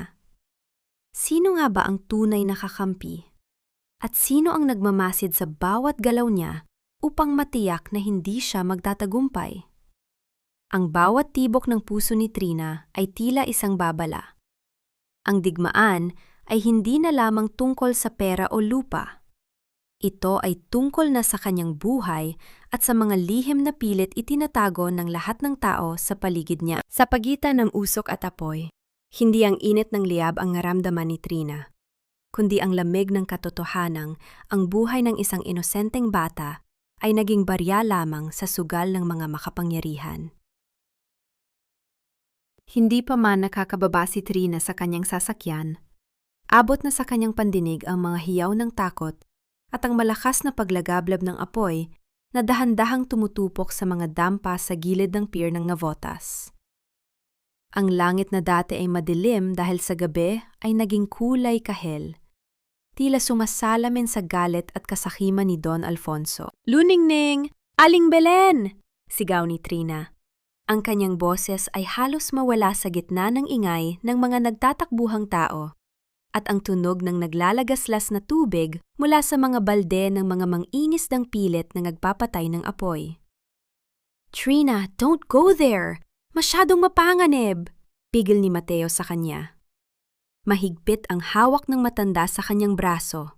Ang mukha nito ay balot ng anino at pagsisisi. "Bitawan mo ako, Mateo. Nandun ang mga taong nagturing sa akin na pamilya noong itinapon ako ni na Troy." Bulyaw ni Trina. Ang kanyang mga mata ay nanglilisik sa galit. "At ikaw? Bakit may kamera ka? Sino ang pinagsisilbihan mo talaga?" Dahan-dahang binitawan ni Mateo ang braso ni Trina. Ang kanyang mga balikat ay bumagsak. "Ang kamera na yon, Trina. Hindi yun para sa kanya. Yun ang huling alas ko para makuha ang pag-amin ni Alfonso. I wanted to record his threats so you could have evidence. I know I made mistakes in the past, but I will never betray you again." Hindi na naghintay si Trina ng karagdagang paliwanag. Tumakbo siya patungo sa kumpol ng mga taong nagkakagulo sa harap ng pwesto ni Aling Belen. Doon, nakita niya ang matanda na nakahandusay sa lupa, habang ang mga tauhan ni Alfonso, na nakasuot ng mga itim na jacket at may hawak na mga bakal, ay pilit na itinataboy ang mga tao. "Nasaan si Luningning?" tanong ni Trina habang tinutulungan si Aling Belen. "Nasa loob pa. Kinuha niya ang maliit na baul mo. Iyong mga gamit ng tatay mo na naiwan dito." Hikbi ng matanda. Tumingin si Trina sa nasusunog na dampa. Ang apoy ay dahan-dahang kinakain ang mga tuyong kahoy at nipa. Walang pag-aalinlangan, kumuha si Trina ng isang basang kumot at ibinalot ito sa kanyang sarili. "Trina, no!" sigaw ni Mateo. Ngunit huli na. Pumasok si Trina sa loob ng magbabagang istruktura. Sa loob, ang hangin ay puno ng itim na usok na humahapdi sa kanyang mga mata at lalamunan. Nakita niya ang maliit na batang si Luningning sa sulok. Yakap-yakap ang isang lumang kahon, umiiyak at hindi makagalaw sa takot, habang ang isang bahagi ng bubong ay dahan-dahang bumabagsak sa kanyang tapat. "Luningning, halika rito!" sigaw ni Trina. Sa sandaling iyon, ang isang malaking poste ng kahoy na may apoy ay tuluyang bumigay. Akala ni Trina ay katapusan na nila, ngunit isang mabilis na anino ang humarang sa pagitan nila at ng magbabagang poste. Si Mateo. Narinig ni Trina ang pag-ungol ng matanda nang tumama ang mainit na kahoy sa likuran nito. Sa kabila ng sakit, pilit na itinulak ni Mateo ang poste palayo upang mabigyan ng daan sina Trina at Luningning. "Takbo! Lumabas na kayo! Nayon na!" Pagmamakaawa ni Mateo, ang kanyang boses ay tila galing sa ilalim ng lupa dahil sa tindi ng sakit. Nakalabas sina Trina at Luningning na ligtas, ngunit bago pa sila makalingon, ang buong dampa ay tuluyan ng gumuho. Isang nakabibinging kapahimikan ang namayani, tanging ang tunog ng namamatay na apoy at ang mga hikbi ni Luningning ang maririnig. "Mateo!" sigaw ni Trina, lumuhod sa putikan habang nakatingin sa gumuhong bahay. Ang kanyang puso ay tila pinipiga. Ang lahat ng galit, lahat ng pagdududa niya sa matanda, ay naglaho nang makita niya ang huling sakripisyo nito. Mula sa kadiliman ng paligid, lumitaw ang isang mamahaling sasakyan. Bumaba ang bintana nito at sumilip ang mukha ni Don Alfonso. Walang emosyon ang kanyang mga mata. Tila, nanonood lamang ng isang pelikula. "Isang matanda para sa isang pirasong papel," malamig na sabi ni Alfonso. "Napakalaking pagsasayang, Trina. Sana ay natuto ka na sa gabing ito. Ibigay mo sa akin ang testamento o sisiguraduhin kong ang buong Navotas ay magiging abo bago sumikat ang araw." Tumingala si Trina kay Alfonso. Ang kanyang mga mata ay wala ng luha, kundi isang apoy na mas matindi pa sa apoy na tumupok sa dampa. Hinawakan niya ang kamay ni Luningning ng mahigpit. "Hindi mo pa ako kilala, Alfonso?" bulong ni Trina. Ang boses ay puno ng nakamamatay na determinasyon. "Pinatay mo ang tatay ko. Pinatay mo ang huling tao na itinuring kong pamilya. Ngayon, wala na akong takot. Hindi ko ibibigay ang papel na yon. Gagamitin ko yon para itali ang lubid sa leeg mo."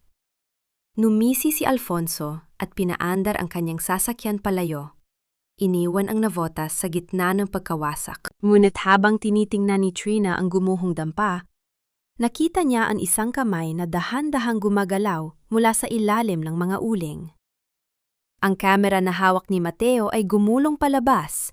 Ang ilaw nito ay patuloy na kumukurap.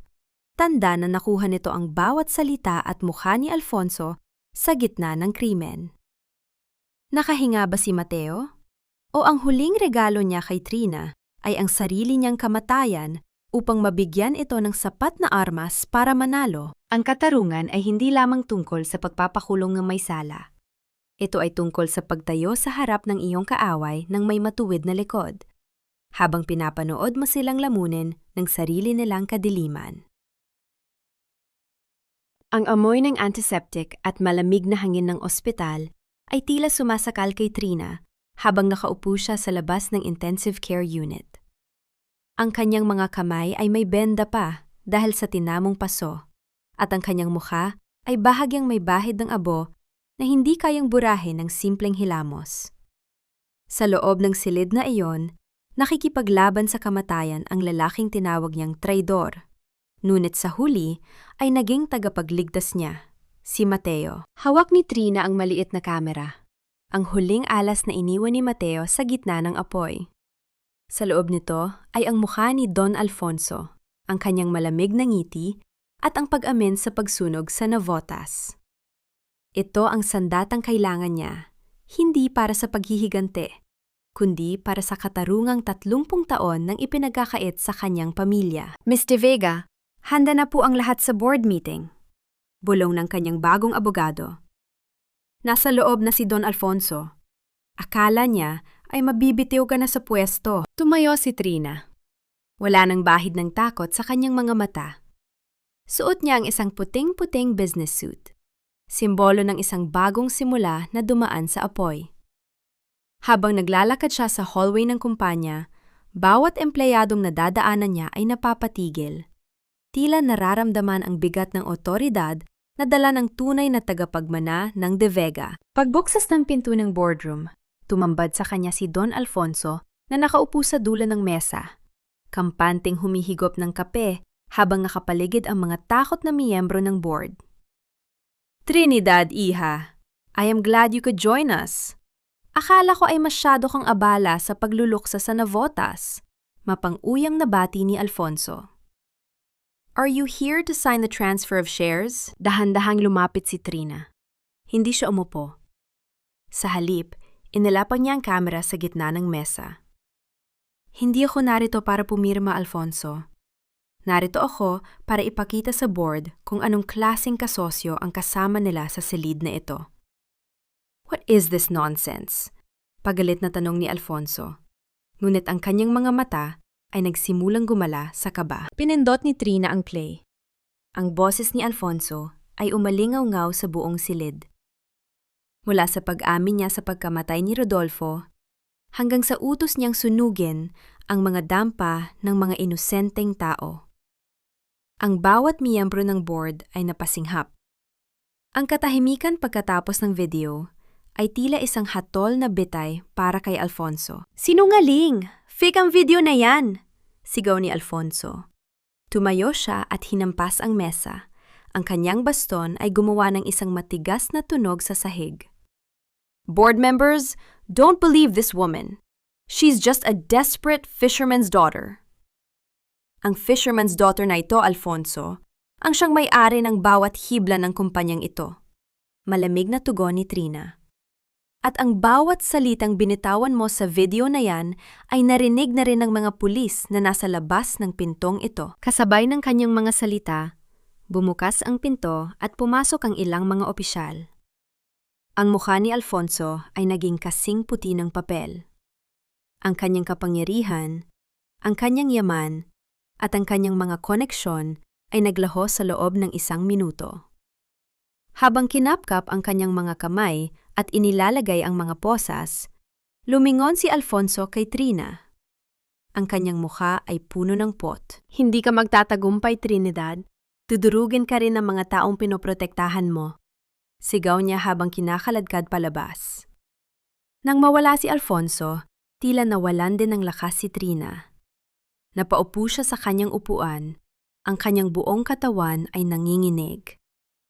Sa gilid ng pintuan, nakita niya si Troy at Doña Remedios, na ngayon ay nasa wheelchair na at wala nang malay sa paligid. Si Troy ay nakatingin sa kanya, puno ng pagsisisi at kahihiyan. Trina, I'm so sorry, bulong ni Troy. Wala na kaming lahat. Ang mansyon, ang shares, kinuha na ng bangko dahil sa mga utang ni Mama kay Alfonso. Tiningnan sila ni Trina. Wala na siyang nararamdamang galit. Tanging awa na lamang para sa mga taong nabulag ng kinang ng ginto. Umalis na kayo, Troy.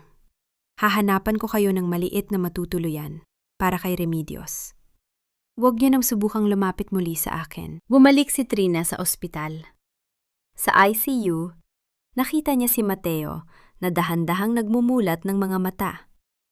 Ang matandang lalaki ay ngumiti ng mahina nang makita ang tagumpay sa mga mata ni Trina.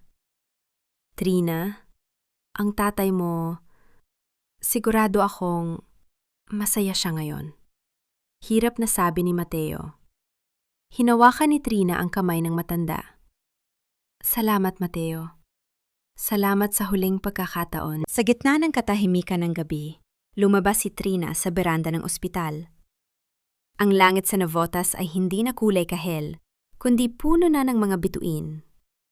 Ang amoy ng dagat ay dumating, dala ang isang mensahe ng kapayapaan. Ngunit bago pa siya makahinga ng maluwag, isang secretary ang lumapit sa kanya na may dalang isang lumang box. isang box na natagpuan sa ilalim ng mga guho ng dampa ni Aling Belen. Sa loob nito ay ang orihinal na marriage contract nila ni Troy at isang testamento ng kanyang ama na nagsasabing may isa pang De Vega na buhay pa. Isang kapatid o isang lihim na hindi pa niya lubos na nauunawaan. May isa pang De Vega, Trina. At ang taong iyon ay matagal mo nang nakakasama sa hirap at ginhawa. Hindi mo lang napansin dahil ang iyong mga mata ay nakatuon sa galit at paghihigante. Ang mga salitang ito mula kay Mateo ay tila isang malamig na hampas ng hangin na nagpapatigas sa pagtibok ng mundo ni Trina. Nakatayo siya sa gilid ng kama ng ospital. Hawak ang isang tseke na pambayad sana sa huling operasyon ni Mateo. Isang huling kilos ng pasasalamat. Ngunit ang rebelasyong ito ay tila isang bagong lason na unti-unting gumagapang sa kanyang isipan. Dahan-dahang binitawan ni Trina ang tseke. Ang kanyang mga kamay ay nagsimulang manginig at ang bawat hininga niya ay tila may kasamang bubog na sumusugat sa kanyang baga. Ang silid ng ospital, na dati ay simbolo ng kanyang pagtatagumpay at paghilom, ay biglang naging masikip at nakakalunod. Anong ibig mong sabihin, Mateo? Tanong ni Trina. Ang kanyang boses ay halos isang paos na bulong. Pinatay ni Alfonso ang tatay ko. Pinatay niya ang lahat ng alaala ng pamilya ko. Ngayon, sasabihin mo sa akin na may isa pang buhay? Mariing ipinikit ni Mateo ang kanyang mga mata. Sofia, iyon ang pangalang ibinigay ng iyong ama sa batang itinago niya bago pa man mangyari ang trahedya sa mansyon. Hindi siya kapatid mo sa dugo, Trina. Siya ay anak ng bunsong kapatid ni Rodolfo na namatay sa panganganak. Itinuring siyang sariling anak ng iyong ama. Pero alam niyang mamamatay siya. Kaya ipinagkatiwala niya ang bata sa isang pamilya sa Navotas. Naramdaman ni Trina ang isang matinding panghihina. Napakapit siya sa gilid ng mesa. Ang kanyang mga kuko ay binoon niya sa kahoy hanggang sa makaramdam siya ng hapdi. Navotas. Ang lugar kung saan siya nabulok sa hirap, ang lugar kung saan niya hinarap ang bawat pambabastos ni Troy. Ang taong hinahanap niya ay nandoon lang pala? Sino siya, Mateo? Sabihin mo sa akin ang totoo, sigaw ni Trina. Ang kanyang emosyon ay tuluyan ng bumigay. Si Aling Belen, sagot ni Mateo. Ang kanyang boses ay puno ng pait. Hindi siya ang bata, Trina. Si Aling Belen ang kumuha sa bata. Ang batang yon, si Luningning. Tila tumigil ang daloy ng dugo sa mga ugat ni Trina. Ang mukha ng maliit na batang laging yumayakap sa kanya. Ang batang nagligtas sa baul ng kanyang ama sa gitna ng apoy. Ang batang itinuring niyang sariling kapatid. Si Luningning ay isang De Vega? Kaya ba palaging nandun si Alfonso sa palengke? Tanong ni Trina. Ang kanyang isipan ay mabilis na nandurugtong ng mga piraso ng puzzle. Hindi lang ako ang gusto niyang makuha. Gusto niyang burahin ang lahat ng pwedeng magmana ng kumpanya. Exactly, tugon ni Mateo. Kaya nung gabing sinulog niya ang Navotas, hindi lang ikaw ang target niya. Target niya ang bata. Pero hindi niya alam na hawak na ni Luningning ang huling testamento. Mabilis na lumabas si Trina ng ospital. Ang kanyang puso ay punong-puno ng kaba at pagsisisi. Sa bawat pagpindot niya sa silinyador ng kanyang sasakyan, ang tanging nasa isip niya ay ang kaligtasan ni Luningning. Hindi pa tapos ang panganib. Si Alfonso ay nasa kulungan, ngunit ang kanyang mga galamay ay nasa labas pa. Pagdating niya sa pansamantalang tinutuluyan ni Aling Belen sa isang relocation center, nakita niya ang matanda na nakaupo sa labas. Yakap-yakap ang isang maliit na unan. Aling Belen, nasaan si Luningning? Hingal na tanong ni Trina. Tumingala ang matanda. Ang kanyang mga mata ay puno ng luha. Trinidad, may mga lalaking dumating kanina. Sabi nila, utos mo daw na kunin ang bata para dalhin sa mansyon. Ibinigay ko siya, anak. Akala ko ay ligtas siya sa iyo. Nalaglag ang puso ni Trina. Ang bawat hibla ng kanyang pag-asa ay tila pinutol ng isang matalim na gunting. Napaluhod siya sa putika ng relocation center.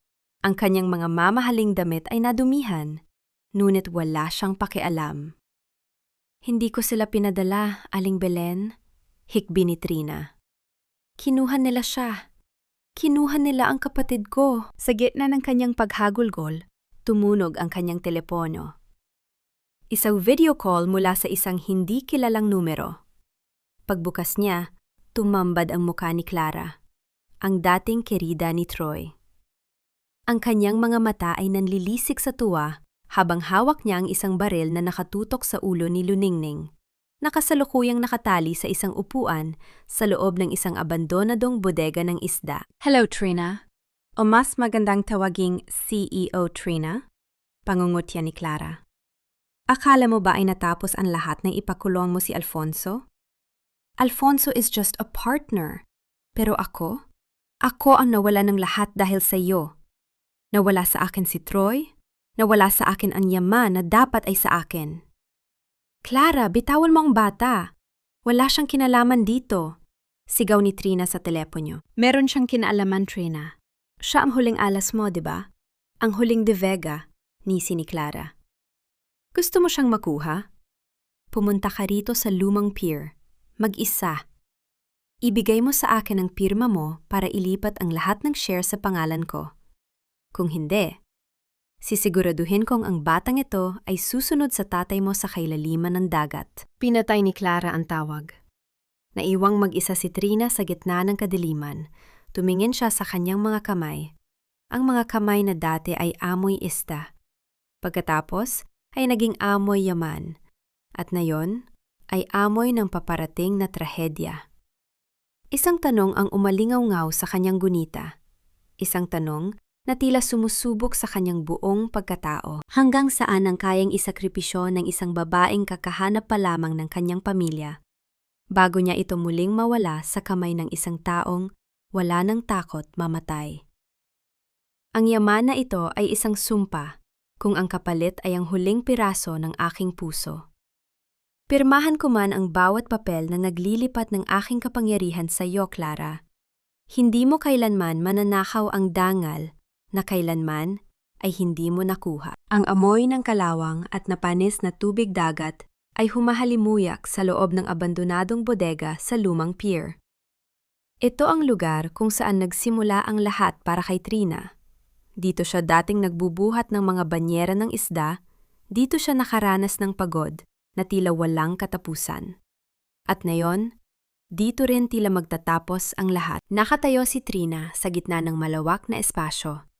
Ang kanyang anino ay humahaba sa ilalim ng iisang bumbilyang kumukurap-kurap sa itaas. Sa harap niya, nakaupo si Luningning sa isang maruming silya. Ang bibig ay may busal at ang mga mata ay namumugto sa iyak. Sa likuran ng bata, si Clara ay tila isang baliw na reyna na may hawak na baril. Ang buhok ay gulo-gulo at ang mga mata ay nanlilisik sa pot. Ibigay mo na ang folder, Trina. Huwag mo akong subukan. Isang kalabit ko lang sasabog ang otak ng prinsesa mo, sigaw ni Clara. Ang kanyang boses ay nanginginig, tanda ng isang taong wala ng kahit anong alas sa buhay. Dahan-dahang itinaas ni Trina ang kanyang mga kamay. Hawak ang asul na folder na naglalaman ng mga dokumento para sa paglilipat ng lahat ng shares ng De Vega Group. Narito na, Clara. Pakawalan mo lang ang bata. Siya ay inosente. Ako ang galit mo, di ba? Ako ang sumira sa buhay mo. You didn't just ruin my life, Trina. You humiliated me. Pinagmukha mo akong basura sa harap ni Troy. Pinapanood mo kaming bumagsak habang ikaw ay nagpapakasasa sa karangyaan. Halahak ni Clara, isang tunog na puno ng pait. Ngayon, ako naman ang manonood sa'yo habang bumabalik ka sa putikan. Ibinaba ni Trina ang folder sa sahig at dahan-dahang itinulak ito patungo kay Clara. Ang bawat sentimetro ng pag-usad ng papel ay tila pagguho ng imperyong itinayo niya at ng kanyang ama. Ngunit habang tinitingnan niya si Luningning, naramdaman ni Trina ang isang kakaibang kapayapaan. Ang yaman ay pwedeng kitain muli. Ang kumpanya ay pwedeng itayo muli. Ngunit ang buhay ng batang ito, ang huling dugong de Vega, ay hindi kailanman mapapalitan. There, I signed it. Everything is yours now, sabi ni Trina. Ang boses ay matatag at walang bahid ng pagsisisi. Nayon, pakawalan mo na siya. Mabilis na dinampot ni Clara ang folder. Ang kanyang muka ay nagningning sa sakim na tuwa. Habang binubuklat niya ang mga pahina, dahan-dahang lumuluwag ang hawak niya sa baril. Ito ang pagkakataong hinihintay ni Trina. Sa labas ng bodega, isang tunog ng paparating na mga sasakyan ang umalingaw-gaw. Ang mga asul at pulang ilaw ay tumatagos sa mga butas ng pader. "Tinawagan mo ang mga pulis?" Sigaw ni Clara. Ang kanyang mukha ay namula sa galit. Itinutok niya muli ang baril kay Luningning. "Sabi ko mag-isa ka lang. Mamamatay ang batang ito." "Clara, no!" Sigaw ni Trina. Sa gitna ng tensyon, biglang bumukas ang pinto sa likuran ni Clara. Isang lalaki ang pumasok. Maduseng, hirap huminga, at mukhang matagal nang hindi natutulog. Si Troy. "Clara, itigil mo na ito," pakiusap ni Troy. Ang kanyang boses ay wala ng yabang, tanging pagod na lamang. "Wala na tayong mapupuntahan. Ibinigay na ni Trina ang lahat, di ba? Umalis na tayo habang may oras pa." "Troy? Anong ginagawa mo rito?" Gulat na tanong ni Clara. "Gusto kitang iligtas mula sa sarili mo, Clara." Hakbang ni Troy palapit. Tumingin siya kay Trina nang may malalim na pagsisisi. "Patawad, Trina. Hayaan mo akong gawin ang isang tamang bagay sa buhay ko." Ngunit si Clara ay tila tuluyan nang nawala sa katinuan. "Iligtas? Ngayon mo lang ako ililigtas? Nung kailangan kita, nasaan ka? Nung pinalayas tayo ni Trina, nasaan ka? Huli na ang lahat, Troy." Sa isang mabilis na pagkakataon, itinulat ni Troy si Clara palayo kay Luningning. Ang tunog ng pakikipagbuno ay bumalot sa bodega. Mabilis na tumakbo si Trina at niyakap ang bata. Pilit itong itinatago sa kanyang likuran. Isang putok ang umalingaw-angaw sa loob ng bodega. Hindi mula sa pulis, kundi mula sa baril na hawak ni Clara sa gitna ng kanilang pag-aagawan ni Troy. Isang nakabibinging katahimikan ang sumunod. Nanlaki ang mga mata ni Trina habang pinapanood niyang dahan-dahang bumagsak si Troy sa sahig. Ang kanyang kamay ay nakahawak sa kanyang balikat, kung saan dumadaloy ang pula at mainit na likido. Si Clara naman ay nakatulala, tila hindi makapaniwala sa nagawa niya sa lalaking minahal niya. "Troy," bulong ni Trina. Bago pa makagalaw si Clara, mabilis na pumasok ang mga awtoridad at napalibutan siya. Nabitawan ni Clara ang baril at ang folder. Ang mga papel na naglalaman ng kayamanan ay nagliparan sa sahig, tila mga walang kwentang basura sa gitna ng duguang eksena. Tinaluhan ni Trina si Troy. Sa kabila ng sakit, nagawa pa ni Troy na ngumiti ng mahina. "Ligtas na kayo, Trina. Luningning. Patawad. Sa lahat." "Huwag kang magsalita, Troy. Dadalhin ka namin sa ospital," sabi ni Trina. Ang kanyang boses ay puno ng emosyon. Sa sandaling iyon, ang lahat ng galit niya kay Troy ay tuluyan ng naglaho. Nakita niya ang isang taong sumubok maging bayani sa huling sandali ng kanyang pagkakamali. Nang ilabas si Clara na may mga posas, tiningnan niya si Trina nang may huling sulyap ng inggit. Ngunit hindi na siya pinansin ni Trina. Ang mahalaga ay ang init ng yakap ni Luningning sa kanyang leeg. Habang nakaupo si Trina sa likod ng ambulansya, hawak ang kamay ni Luningning at tinitingnan ang sumisikat na araw sa Navotas. Naramdaman niya ang tunay na kahulugan ng tagumpay. Ang De Vega Group ay maaring nawala. Ang mansyon ay maaring wala na sa kanyang kamay. Ngunit hawak niya ang isang bagay na kailanman ay hindi kayang ibigay ng ginto. "Ate Trinidad, uuwi na po ba tayo?" tanong ni Luningning. "Oo, Luningning. Uuwi na tayo sa lugar kung saan tayo tunay na kabilang," sagot ni Trina. Ngunit habang tinitingnan ni Trina ang asul na folder na dahan-dahang kinakain ng alon sa tabi ng pier, nakita niya ang isang sulat na nalaglag mula rito. Isang sulat mula kay Mateo na hindi niya pa nababasa. Anong huling habilin ang iniwan ni Mateo?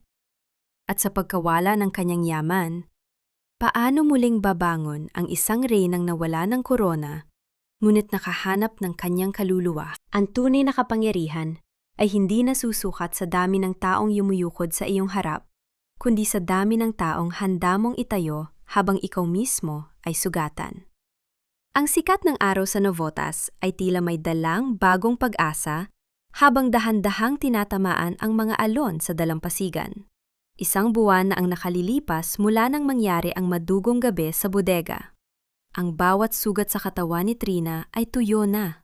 Ngunit ang mga aral na iniwan ng nakaraan ay nananatiling sariwa sa kanyang puso. Nakatayo si Trina sa harap ng isang maliit na tent sa relocation center.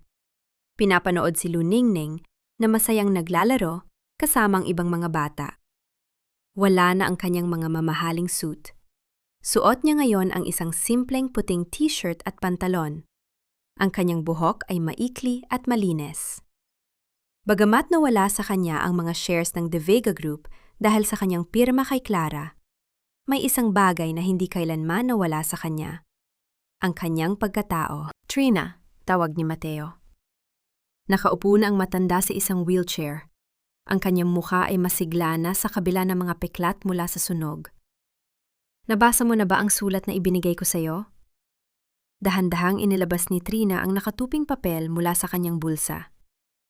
Ngayon ko palang babasahin, Mateo. Natakot ako na baka may isa na namang lihim na dudurog sa akin. Basahin mo na, anak. Yan ang huling regalo ng iyong ama na ipinagkatiwala niya sa akin bago siya mawala. Hikayat ni Mateo. Huminga ng malalim si Trina at binuklat ang sulat. Ang sulat ay hindi galing kay Mateo, kundi isang lihim na testamento ni Rodolfo de Vega na sadyang itinago para sa sandaling mawala ang lahat ng material na yaman. Trinidad, kung binabasa mo ito, ibig sabihin ay pinili mo ang tama kaysa sa ginto. Alam kong darating ang araw na kailangan mong pumili sa pagitan ng iyong kapangyarihan at ng iyong puso. Ang tunay na yaman ng mga De Vega ay hindi ang kumpanya sa Makati, kundi ang libu-libong ektarya ng palaisdaan sa Bulacan at Bataan na nakapangalan sa isang trust fund na hindi kailanman maaaring galawin ng kahit sinong San Jose o Valderrama. Ang pondong ito ay para sa muling pagtatayo ng Navotas. Ikaw ang katiwala ng pangarap na ito. Napatakip ng bibig si Trina. Ang mga luhang dahan-dahang gumuhit sa kanyang pisingi ay hindi na luha ng pait, kundi luha ng pasasalamat. Ang kanyang ama ay may plano para sa kanya. Isang planong hindi kayang sirain ng anumang kasakiman. Hindi nakuha ni Clara ang lahat, Trina. Nakangiting sabi ni Mateo. Ang pinirmahan mo ay ang kumpanya na baon sa utang dahil sa mga ilegal na transaksyon ni Alfonso. Hinayaan nating makuha niya ang basura, habang ang tunay na ginto ay nananatiling ligtas para sa mga taong nangangailangan. Habang nag-uusap sila, isang pamilya na sasakyan ang huminto sa di kalayuan. Bumaba si Troy. Ang kanyang balikat ay may benda pa, at ang kanyang muka ay bakas ang paghihirap. Lumapit siya kay Trina nang may pag-aalinlangan. Trina, aalis na kami ni Mama, bungad ni Troy. Ang kanyang boses ay tila isang bulong na humihingi ng huling tawad. Nahanap ko na ang isang maliit na apartment sa probinsya. Doon ko na lang siya aalagaan. Gusto ko lang magpasalamat sa pagligtas mo sa amin. Kahit na wala kaming ginawa, kundi saktang ka. Tiningnan ni Trina ang lalaking minsan ay naging mitsa ng kanyang pagluha. Huwag mo nang isipin yon, Troy. Ang galit ay isang mabigat na bagahe na ayoko nang dalhin. Sana ay mahanap mo rin ang kapayapaan na nahanap ko rito. Salamat, Trina. Siguro, sa susunod na buhay, mas magiging karapat-dapat ako sa'yo. Huling sabi ni Troy, bago tuluyang tumalikod at sumakay sa sasakyan. Walang hapdi sa puso ni Trina habang pinapanood ang pag-alis ni Troy. Ang bawat alaala ng kanilang pagsasama ay tila isang luma at kupas na litrato na dahan-dahang nilalamon ng anino. Lumingon si Trina sa mga taong nasa relocation center. Nakita niya ang pag-asa sa mga mata ni na Aling Belen at ng mga manging isda. Itinaas niya ang sulat ng kanyang ama. Mga kasama, sigaw ni Trina. Ang kanyang boses ay umalingaw-ngaw sa buong pier, puno ng paninindigan at lakas. Hindi dito nagtatapos ang novotas. Magtatayo tayo muli.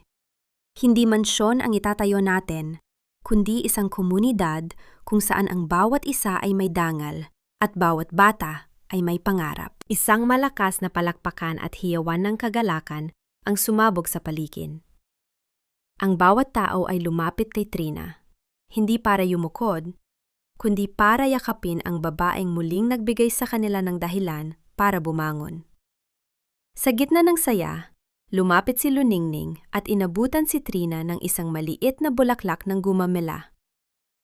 Ate Trinidad, ikaw po ang pinakamagandang reyna na nakita ko. Niyakap ni Trina ang bata ng mahigpit. Ang amoy ng dagat, ang init ng araw, at ang tunog ng mga taong nagtutulungan ay tila isang symphony na nagtatapos sa mahabang gabi ng kanyang buhay. Ang Trinidad na dating amoy isda ay wala na. Ang Trina de Vega na biktima ay naglaho na. Ang kaharap nila ngayon ay isang babaeng hinubog ng tinik, pinatibay ng apoy, at ngayon ay handa ng mamuno ng may pagmamahal at katarungan. Isang taon ang mabilis na lumipas. Tila isang agos ng tubig na dahan-dahang humuhugas sa bawat pakas ng putik at dugo sa dalampasigan ng navotas.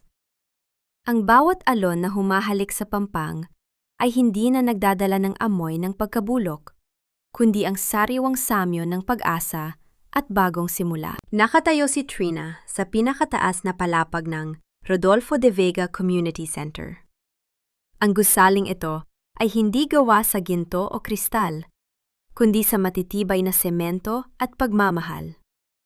Isang tahanan para sa mga batang mangingisda, isang paaralan, at isang lugar kung saan ang bawat tao sa Navotas ay may boses. Wala na ang mansyon sa San Juan.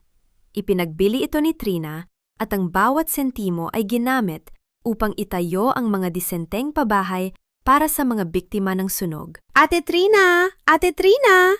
Tingnan mo po ang bago kong uniforme! Sigaw ni Luningning habang tumatakbo patungo sa kanya. Ang bata ay mukhang malusog, masaya at may dalang mga libro. Hindi na siya ang batang nakatali sa bodega, siya na ang muka ng bagong henerasyon ng mga De Vega, matapang at may malasakit. Niyakap ni Trina ang bata. Napakaganda mo, Luningning. Sigurado akong proud na proud ang Tatay Rodolfo mo sa iyo. Lumapit si Mateo, na ngayon ay gumagamit na lamang ng tungkod sa halip na wheelchair. Miss Trina, may sulat po mula sa koreksyonal. Si Clara ay pinarusahan na ng habambuhay na pagkabilanggo at si Don Alfonso, balita ko, ay hindi na kinakaya ng kanyang katawan ang buhay sa loob. Ang hustisya ay tuluyan ng nakamit. Tumingin si Trina sa malawak na asul na dagat.